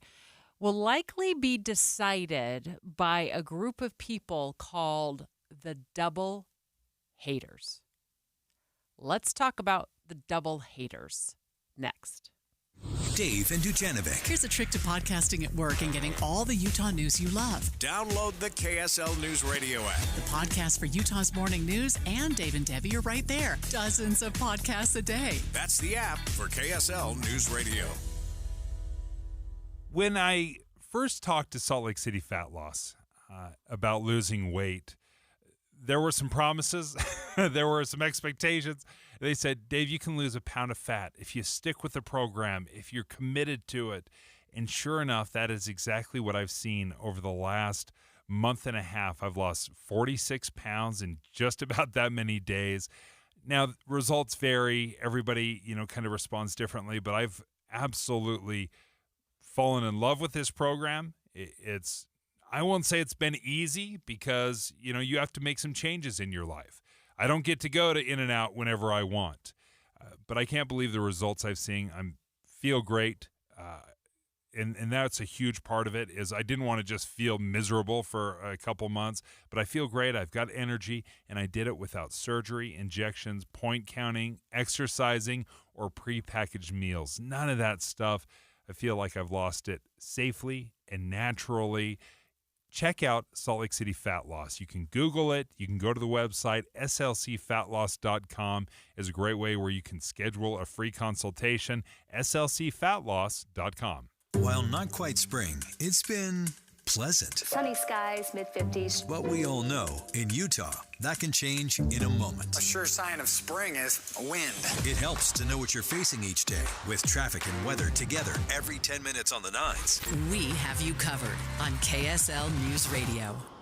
Getting your biggest tax refund from Jackson Hewitt can lead to some spirited reactions. Jackson Hewitt, yeah! Jackson Hewitt is so sure they'll get you your biggest refund that if they don't, you get your money back plus $100. Jackson Hewitt, yeah! Switch to Jackson Hewitt and we'll beat what you paid last year, even if you filed online. Yeah! Ain't nothing to it. Switch to Jackson Hewitt and pay less for tax prep, guaranteed. Proof of prior year payment required when filing. New clients only at participating locations through April 7th. Terms at jacksonhewitt.com. Offer not valid in all states or where prohibited by law. Loans are subject to lender approval. See website for details. Honey, the credit card bill came, and we're maxed out. Maxed out cards, rent is due. We just need some extra cash to help us get by. Maybe we should go to 27cash.com. With our bad credit? 27cash.com is one of the largest personal loan networks. They can help people with any type of credit get up to $5,000, and cash can hit our bank account as soon as tomorrow. When you need extra cash, go to 27cash.com. That's 27cash.com. 27cash.com. Derek Overstreet, founder of the New Millennium Group. We're a financial planning firm. Listen, we're fiduciaries. We have advisors standing by right now to take your call. That's 888-999-6370. 888-999-6370. The reason you're going to want to call is we're going to help you retire 3 to 5 years before you thought possible. Now, imagine how that would be if you could actually retire 3 to 5 years sooner than your plan was. The way we do this is by putting together a step-by-step plan, taking into consideration any rental properties that you have, any pension income that you have, your Social Security. Listen, we put that all together for you in writing. It will allow us to build your income based on inflation. Inflation has been rapidly rising. You and I both need a plan that whatever we start out our income at, in 5 or 10 years, we're going to need 40% more income. So if you're one of those people listening and you'd like a plan in writing, give us a call at 888-999-6370. That's 888-999-6370, or go to utahsfinancialplanner.com. Advertising used to be simple. Your options were radio, TV, newspaper, and let's not forget the yellow pages. Now it seems like a tidal wave of options. Podcast, cable TV, streaming, OTT, CTV, audio networks, smart speakers. On top of that, you need digital marketing for your website along with SEM, SEO, display, video, YouTube, email, and all the social media platforms. Look, you're the expert in your business. Wouldn't it be nice to have an expert to market you? We are Bonneville Salt Lake, the local marketing and media company you know and trust. We reach customers across all digital and social platforms and have the reach of traditional advertising available as well. We find your customer anytime, any place, anywhere on any device here in Utah or anywhere in the world. We work to optimize your results with our in-house local team of experts, providing you with qualified leads, not just impressions. Contact Stephanie Palmer at KSL for a free consultation, including a complete digital audit with no obligation or cost to you. Email spalmer@ksl.com. That's spalmer@ksl.com. Any Hour Services free furnace sale is going on right now. If you haven't scheduled your free estimate yet, do it now. Call Any Hour Services today or schedule online at anyhourservices.com. With the 3 things you need to know this hour, I'm Dan Bomas. First, police in Taylorsville have released the name of the man killed by officers yesterday during a domestic violence call. Foete Afeaki was 33 years old. Second, BYU and Utah State will both be playing in the NCAA tournament along with the women's team from the University of Utah. And third, a court filing says former President Trump is having trouble putting together a $355 million bond so he can appeal a civil court judgment. 54 degrees and sunny right now in Salt Lake City. Back to Dave and Dujanovic on KSL News Radio. Dave and Dujanovic. Love that you guys can text us at 57500. I want to remind you, you can sign up for the text alerts. So when a big story breaks, you'll be the first to know. Just text the word news to 57500. And thanks so much to the text we just got. You're absolutely right. Facts matter. Just a few more explanation points after that. Facts matter. Vladimir Putin is in for a 6-year term. Not a 4-year term. I think we might have gotten that information a little bit sideways during our discussion with Boyd. It was unintentional. It's a 6-year term. So thanks so much for your text. It also 100% doesn't matter because it could be 1,000 years. He will stay in power as long as Vladimir Putin wants to stay in power, whether it's 4, 6, or infinity. Thanks again for your text. The Race for the White House. Special coverage on KSL News Radio. Let's talk about the race for the White House between current President Biden and former President Trump, and a segment of voters called the double haters. I caught this story in a Bloomberg newsletter, and I've been looking forward to talking about it with Jason Perry of the Hinckley Institute of Politics. It could be, according to the newsletter that I'm reading here, Dave, that the double haters, these are the folks, the voters who are likely to vote, who can't stand either candidate, could be the deciders in 2024 because the group of double haters has grown so much since 2016. It's grown from 3 to 5% during the Trump-Clinton matchup to now close to like 18% nationwide. Yeah, 1 in 5 people feel this way. They feel that Joe Biden is too old, and they feel like Donald Trump is too dangerous, according to Bloomberg. And it sounds a little bit like the Little Rascals, the He-Man Women Haters Club. Like this is the double haters club. Does it actually make a difference, though? Well, just to hold your nose and vote, right? Yeah. You pick what you feel is going to be the lesser of two evils.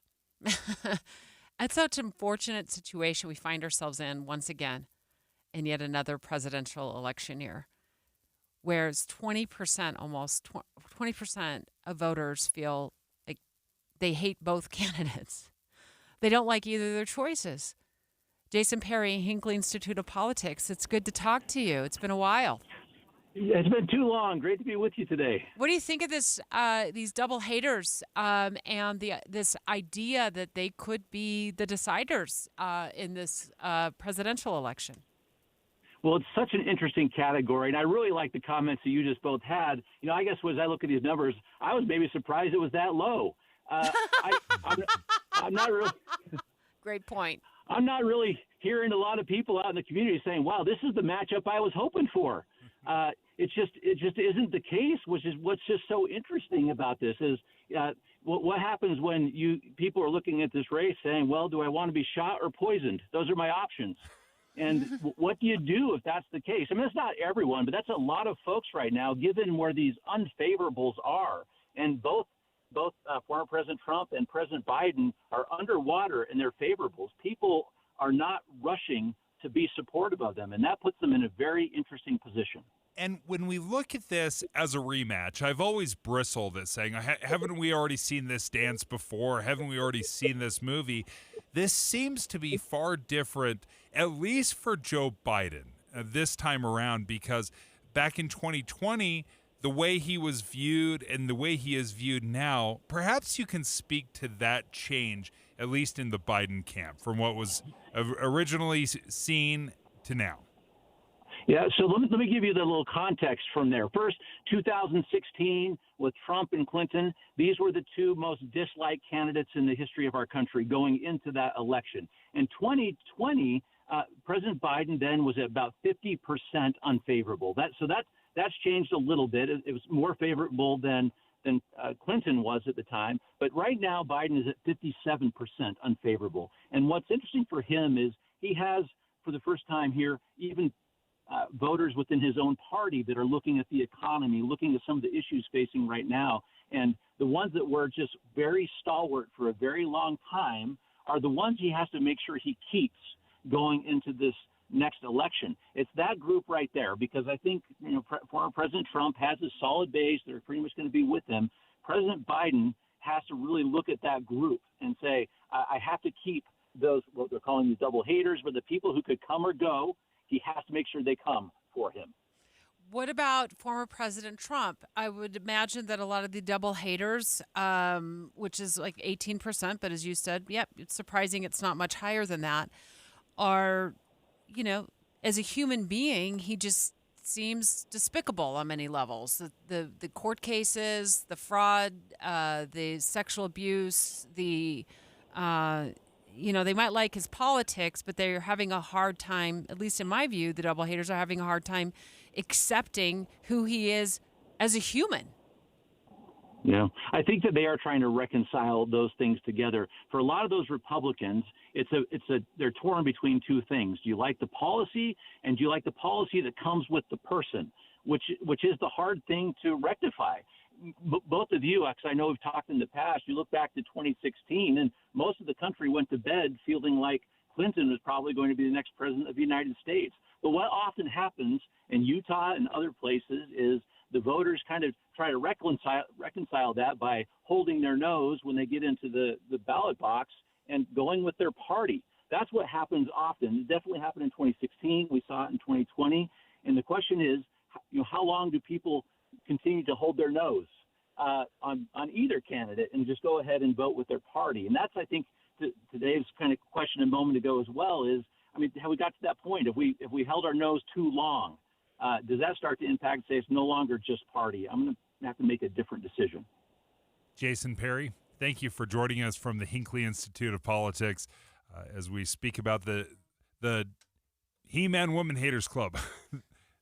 It's the double haters. They think that Biden is too old, and they think that Trump is too dangerous. 20% of America falls in that category. And I totally agree, Debbie, with Jason. I'm a little surprised. 20%, it's only 20%. Well, I think with Biden, too, it's got to be more than age. Some of that's got to be the economy. Mm-hmm. You feel like your even personal economy was better under President Trump, so you're maybe skewing more toward him, but you don't like what the things he says. You're worried about other things that are going on in his personal life that don't meet your moral standards.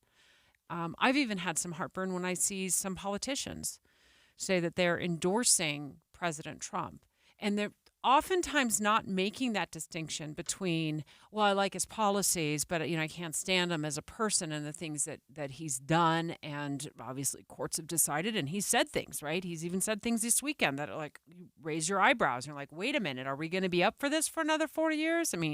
So I think there's a lot more to this than just, hey, Biden's too old and President Trump is, what do they say about President Trump, Dave? Too dangerous. Well, there you go. So maybe he's too old too. He's not a spring chicken either. Yeah, he's 4 years younger than Biden. Come on. And that's Does it not matter? a lot. Don't you stop Right. celebrating birthdays after a certain age? But there's a huge difference between being old and acting old. And I think there's a lot of people in our lives that are in their 80s or maybe even in their 90s that are sharp as a tack that don't feel old. I think both of them kind of act old sometimes. Like some of the things that I'm hearing Biden say and some of the things I hear Trump say, I'm like, it just seems like they're just different types of old.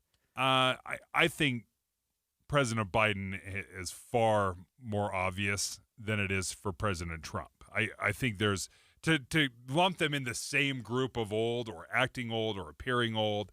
I wouldn't agree with that. Of course, they're both old. There's no getting around that. They're both over 70. Trump is 76. Biden is almost 80. So they both clearly are old. Maybe 70 and 80 are the new 60. I don't know. Yeah, but again, it all depends on how you're acting, in my opinion. And I don't know if that's the be-all, tell-all, and the way I'm going to ultimately decide on whether I'm going to support somebody is their age. I think there's a lot more to it. To your point, there's a lot more that goes into it than just age. Are you a double hater? 801-575-TALK. Are you going to hold your nose and vote for either one or the other, but you're still considering yourself to be a double hater? Looking forward to your live phone calls next. It's 11:30 at KSL News Radio. I'm Dan Bonas. KSL's top story this hour. Both BYU and Utah State men's basketball teams headed to this year's NCAA tournament. 6th-seeded BYU takes on the Duquesne Dukes in the round of 64. Cougars head coach Mark Pope has a lot of respect for the first-round opponent. This is a great team, elite-level defensive team. I think a top 30 defensive team. You know, they're A-10 champs, so that's kind of all you have to say. Tip-off for that game Thursday at 10:40 Mountain Time, 10:40 a.m. The 8th-seeded Utah State Aggies looking for their first tournament win since 2001. They play TCU Friday night. And the University of Utah women's team will play South Dakota State in the tournament, and they'll be playing in Portland.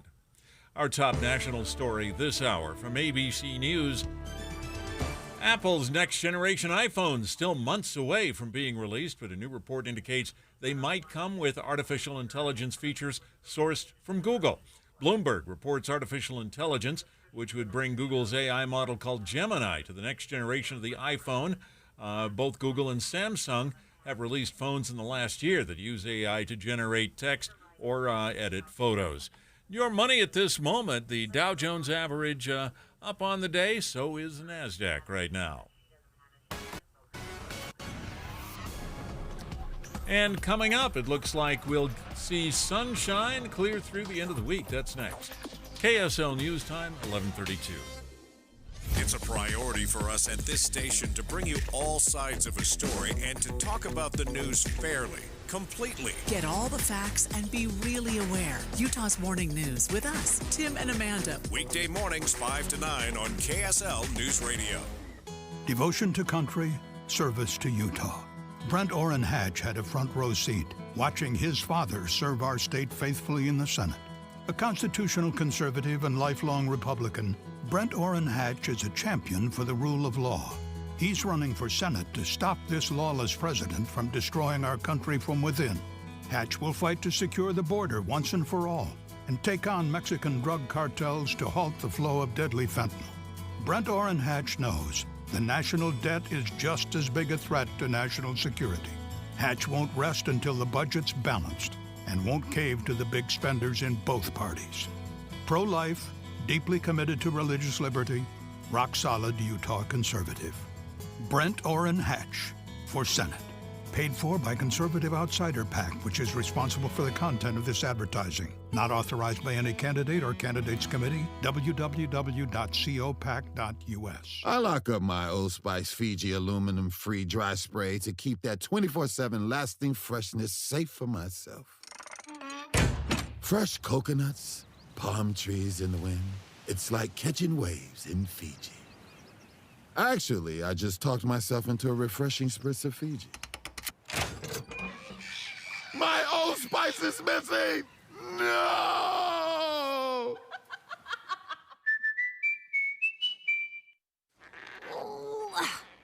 I wish I could get this stupid jar open.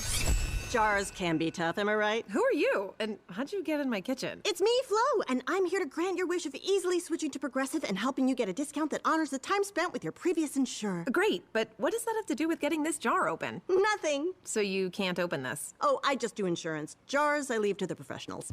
Sign up for Progressive and opt into more savings. Progressive Casualty Insurance Company and Affiliates. Not available in all states or situations. Want more speed? Well, you're in luck because Xfinity just increased their internet speeds and they're faster than ever. Plus, with super fast internet and a reliable connection, you can do more of what you love whenever you want. More gaming, more downloading, more video chatting, and more cozy nights on the couch streaming your favorite movies and TV shows. If life with more speed sounds pretty awesome, that's because because it is. It's time to get more out of your internet with faster speeds from Xfinity. Get 300 megabit Xfinity internet for only $25 a month for 12 months with no annual contract and Wi-Fi equipment included. That's 50% more speed for the same great price. Go to Xfinity.com, call 1-800-XFINITY, or visit a store today. Requires paperless billing and auto pay with stored bank account. Restrictions apply. Taxes and other charges extra. After promo, regular rates apply. Actual speeds vary and not guaranteed. Want more speed? Go to Xfinity.com, call or visit a store today. Traffic and weather together, brought to you by Sinclair's Dino Pay app. Save up to 20 cents per gallon. Here's Michelle Rowe. Well, I-15 running smoothly at the moment from Ogden all the way to Provo. We do see a little bit of slowing, though, as you're going southbound through the Nephi area due to lane restrictions. Save up to 20 cents off per gallon using Sinclair's Dino Pay app. Find a Sinclair station, store amenities, purchase history, and enjoy a simple, secure way to pay for fuel. Download the free app. I'm Michelle Rowe in the KSL Traffic Center. And our KSL weather, sunshine today, tomorrow, Wednesday, maybe a few clouds by Thursday and Friday. And right now, we're at 55 degrees with sunny skies. I'm Dan Bonas from the KSL Common Spirit Health Studios. Listen online at kslnewsradio.com. We're Utah's news, traffic, and weather station. Dave and Dujanovic, your morning companions for talk, analysis, and key perspectives on Utah's biggest stories on KSL News Radio. The race for the White House. Special coverage on KSL News Radio. Arizona Law, when we talk with Jason Perry of the Hinckley Institute of Politics up at the University of Utah, we were talking just moments ago to him about the category of double haters as we veer toward decision 2024 in November. And in 2016, that was about 3 to 5% of voters, Dave. Well, today, that's more like 18 to 19% of voters who don't like either of their choices. And that's probably the best case scenario. If it's only 20%, I think it's a much bigger number where you look at the two candidates and say, I don't like Biden, I don't like Trump. But those are the candidates. However we want to complain, they went through a primary process. They both won. They'll be the nominees. So what are we going to do about it now? And I think that's what the double haters are dealing with. Are you a double hater? 801-575-TALK. Give us a phone call, 801-575-TALK, and tell us why you don't like either candidate. Jason Perry talked to us just moments ago. As we said, he's a staple when it comes to politics up at the Hinckley Institute of Politics at the University of Utah. And he talked to us about Biden's favorability and the issues that the current president is facing. But right now, Biden is at 57% unfavorable. And what's interesting for him is he has, for the first time here, even voters within his own party that are looking at the economy, looking at some of the issues facing right now. And the ones that were just very stalwart for a very long time are the ones he has to make sure he keeps going into this next election. It's that group right there, because I think former President Trump has a solid base. They're pretty much going to be with him. President Biden has to really look at that group and say, I have to keep those, what they're calling the double haters, but the people who could come or go, he has to make sure they come. One of the struggles I think that the double haters are having right now is, again, you don't have another choice. These are the two. You have to figure out whether or not you're okay voting for the policy and not the person. And that's a really difficult hurdle to get over, where you say, I do not like Joe Biden. I do not think he's the right leader, but I support the Democratic Party. Well, if you have that argument, if you're willing to make that leap, then you've got to give the same grace to Donald Trump, where you say, I may not like the person, I don't think he's the right leader, but I support the Republican platform. And I think that is a terrible but realistic way that voters are moving forward, is they genuinely have to look at the policy, not the person. So you're saying RFK Jr. doesn't have a chance? He's not even on all the ballots. I know. Yeah, he doesn't have a chance to win. but he has a chance of playing the spoiler. Our 57500, which is our KSL text line. By the way, you can always get breaking news alerts just by texting the word news to 57500. But we also use this as a way to take on your opinions if you don't want to give us a phone call as well. So 57500, our text line is lighting up on this one. It looks like our producer is on the phone right now trying to vet through phone calls as well. So we'll get some listeners on the air in just a moment. This listener, Dave, on our text line says, seriously considering a third party this year. I mean, there's always other choices that we've never heard of on the ballot. Yeah. And maybe that third party candidate becomes the spoiler for one or the other. We saw that happen before. We've seen a third party step in. Ross Perot cost George H.W. Bush a victory to Bill Clinton. Like, there's no question. He was a Texas independent, spoke with a drawl, and he pulled millions of votes, and it did. It got Bill Clinton elected. This listener says, yes, I'm a double hater. You're a double hater. You're in good company. A lot of people across America, almost 20%, saying they're double haters this time around. Don't like either candidate. This person says, will not vote for either Trump or Biden, most likely to write another name for the president. Going to write in a candidate. I wonder how many people are willing to do that. I don't think you can. I mean, you can write in a candidate, but they have to be declared somewhere. Yeah. Right? I don't think you just like go in and write in like candidate. Mickey Mouse or something. You have to be an official write-in candidate for it to count at all. This listener says, I'm waiting for the Libertarians to choose a candidate. That's who I'll vote for. Don in Layton, good morning. Hey, sorry, double timing you today, guys. No, it's all good. Double timing on the double hater issue. Go for it. Dave, you have made my day. I didn't know what to call myself until now. I am a double hater. I love the term. I'm like, I can't stand either of these guys, you know? I mean, look what Biden's done to the economy. Bidenomics, give me a break. Raise the price of gas, raise the cost of housing, and then the border. That's a catastrophe. And then you go to Trump and you say, well, yeah, we were doing great under him because he's a businessman and he knows how to run things. But morally, and that's the word I think you were looking for, Debbie. Maybe you can't say that word on the air, but he's totally immoral. I mean, because, in values, and not just, accusations that are against him, but his values. And he just makes you cringe. I'm pretty sure that's why our senator can't stand him, Mitt Romney. It's because he just knows this guy's just immoral, and he's going to vote his conscience. He's not going to, vote for somebody that's like that, Thanks, So double hater Don, what do you do? What do you do at the ballot box? Do you go third party? Do you leave it unmarked, unchecked, or do you vote for the policy over the person? And it's the same thing I did back with him and Hillary. It was like, okay, he'll run the country good, but I just got to do the best I can to ignore his other issues. Factor. You know what I'm saying?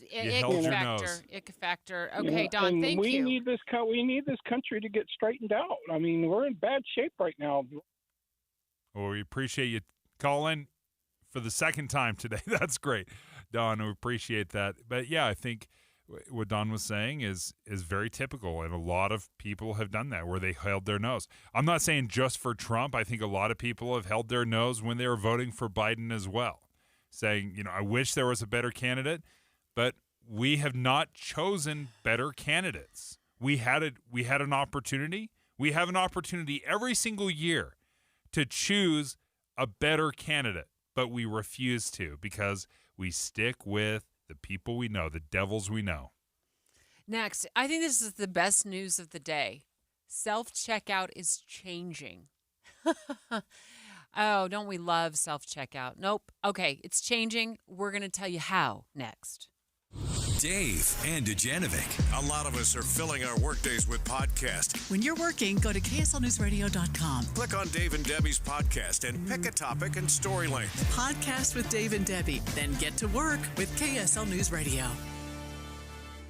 As I look around my house, I'm constantly aware now. Ever since we started talking to Master Electrical, I'm aware of all the electrical problems in my house. I mean, whether it's, if I wanted to buy a hot tub, how would I get the 220 out there?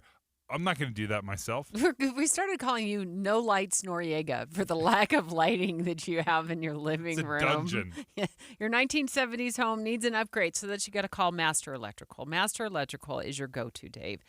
They've got upfront pricing and their upfront pricing guarantee. You're going to love this. So when they come to your house and they look at your no lights situation, we can improve upon that, Dave. They're going to give you a bid, and that's the price you're going to pay when the job is done. I love that. The upfront pricing guarantee. They serve everyone from Logan to Santaquin. They even are available for emergency services. So always open. Lights, ceiling fans, smoke detectors, generators, EV chargers as well. Yeah, we're gonna learn more about the generators here in the next few days. You guys will be amazed at the generator program they have. So give them a call, 801-543-2222. That's 801-543-2222. Or check them out online at masterelectrical.com. Only one type of burger. For every pallet. Fries are extra.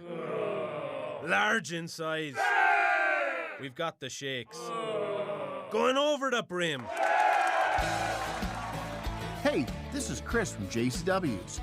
Put a positive, delicious spin on your day at any one of our 5 locations. In Lehigh, American Fork, Provo, South Jordan, or Harriman. JCW's, quality and a lot of it. To thank you for 40 unforgettable years, Dell Technologies is celebrating with anniversary savings on their most popular tech. For a limited time only, save on select next-gen PCs, like the XPS 13 Plus, powered by Intel Core processors, and more. Plus, curate your dream setup with great deals on select monitors, mice, and more must-have electronics and accessories. When you shop online at Dell.com/deals, you'll have access to leading-edge technology and free shipping on everything. Again, that's Dell.com/deals. Getting your biggest tax refund from Jackson Hewitt can lead to some spirited reactions. Jackson Hewitt! Jackson Hewitt is so sure they'll get you your biggest refund that if they don't, you get your money back plus $100. Jackson Hewitt! Switch to Jackson Hewitt and we'll beat what you paid last year, even if you filed online. Ain't nothing to it. Switch to Jackson Hewitt and pay less for tax prep, guaranteed. Proof of prior year payment required when filing. New clients only at participating locations through April 7th. Terms at jacksonhewitt.com. Hi, this is Julie from the Visitors Bureau in Logan, and things are looking up. The sun is out, and you should be too. Spring break is just around the corner, so book your stay, pack your bags, and come and play. We're kicking off spring break with the annual Original Baby Animal Days at the American West Heritage Center. You'll be spread out over 160 acres of beautiful scenery while you pet all the baby animals like lambs, goats, piglets, bunnies, and chicks. March 28th through the 30th also features exotic animals. You can see baby bears from Yellowstone Bear World April 3rd through the 6th, which is also when Baby Animal Days combines with the annual Mountain Man Rendezvous. Watch demonstrations like flint and steel fire starting, bullet making, and leatherworking and scrimshaw. Wait, do you even know what that is? It doesn't matter. Come and see at the American West Heritage Center. Logan has so many great things to do. Come for spring break or anytime you need a break. Vacation in Logan. Just get in the car. ExploreLogan.com. ExploreLogan.com. This is Derek Miller speaking on business. Tracy Dean Financial is a women-owned firm that offers personalized financial services for your unique needs. By helping you make sound financial decisions, they ensure you can have peace of mind in retirement. Founder Tracy Dean joins us with more. Leveraging over a decade of experience, I guide accomplished professionals to shift from career building to planning for a secure retirement. I also understand the unique challenges women face in retirement and offer tailored strategies to overcome them. Clients come to me when they have questions like, when should I take Social Security? Or am I making tax mistakes that I'm not aware of? And what happens if the market crashes? If these sound like questions you have, it's time to schedule a complimentary call with me at TracyDeanFinancial.com. TRACEY, DeanFinancial.com. In these turbulent, challenging times, it's imperative to have a trusted advisor on your team. Whether you're looking for insurance, wealth management, or investing strategies, our team can help guide you to personalized solutions that fit you. After partnering with Tracy Dean Financial, you will be able to eliminate the what-ifs and trust that your investments and tax strategies are efficient. Through trusted financial advising, Tracy Dean Financial is committed to empowering each and every client to create their own blueprint for financial success. Learn more at their website. I'm Derek Miller with the Salt Lake Chamber, speaking on business. With the 3 things you need to know this hour, I'm Dan Bomas. First, the men's teams from BYU and Utah State are going to the big dance, while the women from Utah also headed to the NCAA tournament. Second, Android phones already have some AI capabilities from Google built in, but it looks like the next generation of iPhones will too. And third, there was another wrong-way fatality on Utah highways over the weekend. Right now, 55 degrees and sunny in Salt Lake City. And back to Dave and Dujanovic on KSL News Radio. Dave and Dujanovic. Self-checkout is changing. We're going to tell you how in just a moment because we hate to love self-checkout and we love hating self-checkout. So Dave and I are experts with self-checkout, and we think we know why they're making changes. Dave? I've got a few different ideas. Number one, I didn't realize how common self-checkout is. I thought I was unique. Now, I almost always do self-checkout because I shop several times during the week. I don't do load up an entire grocery basket full of stuff. So a lot of my shopping is just for a day or two. So it's very easy for me to go in, self-checkout. But 30% of all transactions at the grocery store are self-checkout. I don't know if that's higher than you thought or lower, but about a third of all transactions are the self-checkout. Well, every time I'm at Walmart, I go to 2 Walmarts pretty consistently. The only lines I see are at self-checkout. I think it's kind of what we've gotten used to. Yeah. And there doesn't seem to be as many manned check stands open. For sure. Yeah, I have to stand on my tippy toes to find a light, to find the one line. So, but I think the reason why is because they're making changes. We'll talk about Target and Walmart in just a moment, is because of the losses. The skip scanning that goes on. This is something I hadn't even thought about. Have you ever missed scan something, thrown it, or you missed a scan on a code, you throw it in the bag?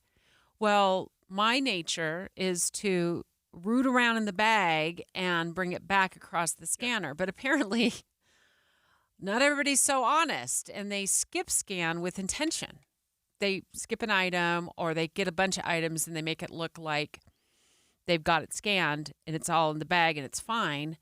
But there's been massive amounts of bleeding, inventory bleeding because of skip scanners. In fact, it's costing about $10 billion a year. The self-checkout scan, just alone, $10 billion a year. In losses. Yeah, they think it's about 3.5%. Oh, that's huge. Of the total cost. This is this is a $1 trillion industry. Groceries. And 10 billion of that is going to either skip scanning, fraud, accident, whatever it might be. You go to a grocery store, let's say Smith's, and they sell a lot more than groceries there. I mean, you can get a sweatsuit. Right. I can get a business suit at some of them if I needed to. Get jeans. Imagine skip scanning an item that's $40 or $50. It's not 40 cents like a can of beans. Is that what it costs? 55 cents now for a can of beans? I mean, that's a significant loss all at once. So Target is going where I think all self-checkout stands should have been all along, which is 10 items or less. So they just started this weekend. So if you're there on St. Patty's Day yesterday, and you tried to get in line with 11 items, I'm sure they'd let you pass for that. But everybody else who's a customer there would be giving you the stink eye because it's 10 items or less now for self-checkout at Target. Don't know for sure if this is every single Target in the universe, but you can expect if you do go to a Target, you're going to see this change. I think that's smart. I have been the fool in the self-checkout with a basket and a half of groceries and 3 kids when they first opened it up at one of the grocery stores here. They used me as a guinea pig. I went out of that store bawling my eyes out because do you know how hard that is? You're not a cashier, Well, nor first of are all, you a like, bagger. what is the code for onions? I don't know what the code for onions is. It was a nightmare. My kids were just... and then you gotta type it in. You can type in onions. Oh, no. And then it brings up 97. Do you want green onions or organic onions? There are these yellow, white, or purple onions. Self-checkout, we're not good at these jobs. That's why we don't work at grocery stores. We're not good at them. So they should never have been for any more 15 items at most. Plus you get more inventory control that way. If you see somebody walk up with 10 items, that's a lot easier than trying to monitor this mom basket and a half, with 100 million items in her baskets. 2 baskets. 2 grocery carts, not even baskets. So there's that. That's what Target's doing, Dave. Here's my hope, though, and this is a message that needs to be sent to the Targets and the Walmarts and the Smiths and whatever. If you're going to scale back on some of the self-checkouts, you have to replace it with real-life human checkers.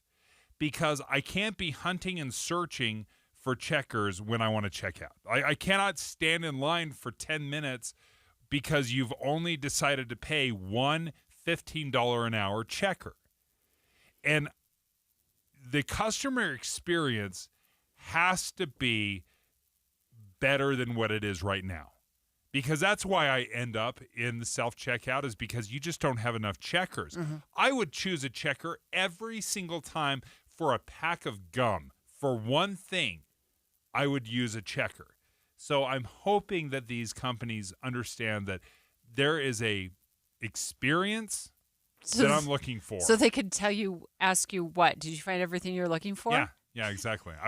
I want all the small talk. Have you ever said no? I've never said no to that. I couldn't find the kitty litter. Can you drop everything you're doing now and take me back to the cat section? Okay, so let's move on to Walmart because there's been a lot of information circulating about Walmart. USA Today looked into this, and here's what a Walmart spokesperson told USA Today. They're adjusting the use of staff checkouts and self-checkouts based on customer flow. But stores also create designated self-checkout lanes that are only open to Walmart Plus subscribers. So you've got to pay a fee, a monthly fee. Oh, it's $100 a year, and that includes like delivery and stuff like that, right? It's not just it's part of their Spark program. $98 a year for the Walmart Plus membership. So, but it doesn't mean just because you don't have that membership, you can't use the self checkout lanes. Now, what I have noticed at the 2 Walmarts that I favor, by the way, great customer service at both. Always great customer service at both. Is I have noticed that Walmart is blocking off their self-checkout lanes more and more. Now, it could be because of staffing. I don't know. I don't conduct a live interview on the spot with the person who is running the one checkout area, the self-checkout area. But what I have noticed is it's kind of pushing everybody to the same area. So the people who are on staff are monitoring us, like you monitor kids in a bouncy house. Like, they surround us at all. There's like 3 of them, and they're all walking back and forth. I'm always the one raising my hand, asking for help, because I put the apples on the scale too soon. So that's what Walmart's doing. And there's few things that infuriate me more with self-checkout than if I do have a problem and it locks up the system, and I ask for help, and it takes 10 minutes for them to come over and punch in their code. One of the 50 reasons I don't like self-checkout. So I wholeheartedly support this move away from self-checkout or limiting it as much as possible. Maria Chaleos up next, as she always is, with your new news. She's got the latest details on an officer-involved shooting that happened over the weekend in Taylorsville. KSL FM Midvale. KSL Salt Lake City. From the KSL Common Spirit Health Studios, this is KSL News Radio. Utah's news, traffic, and weather station. Good afternoon. KSL News Time is 12 o'clock noon, and this is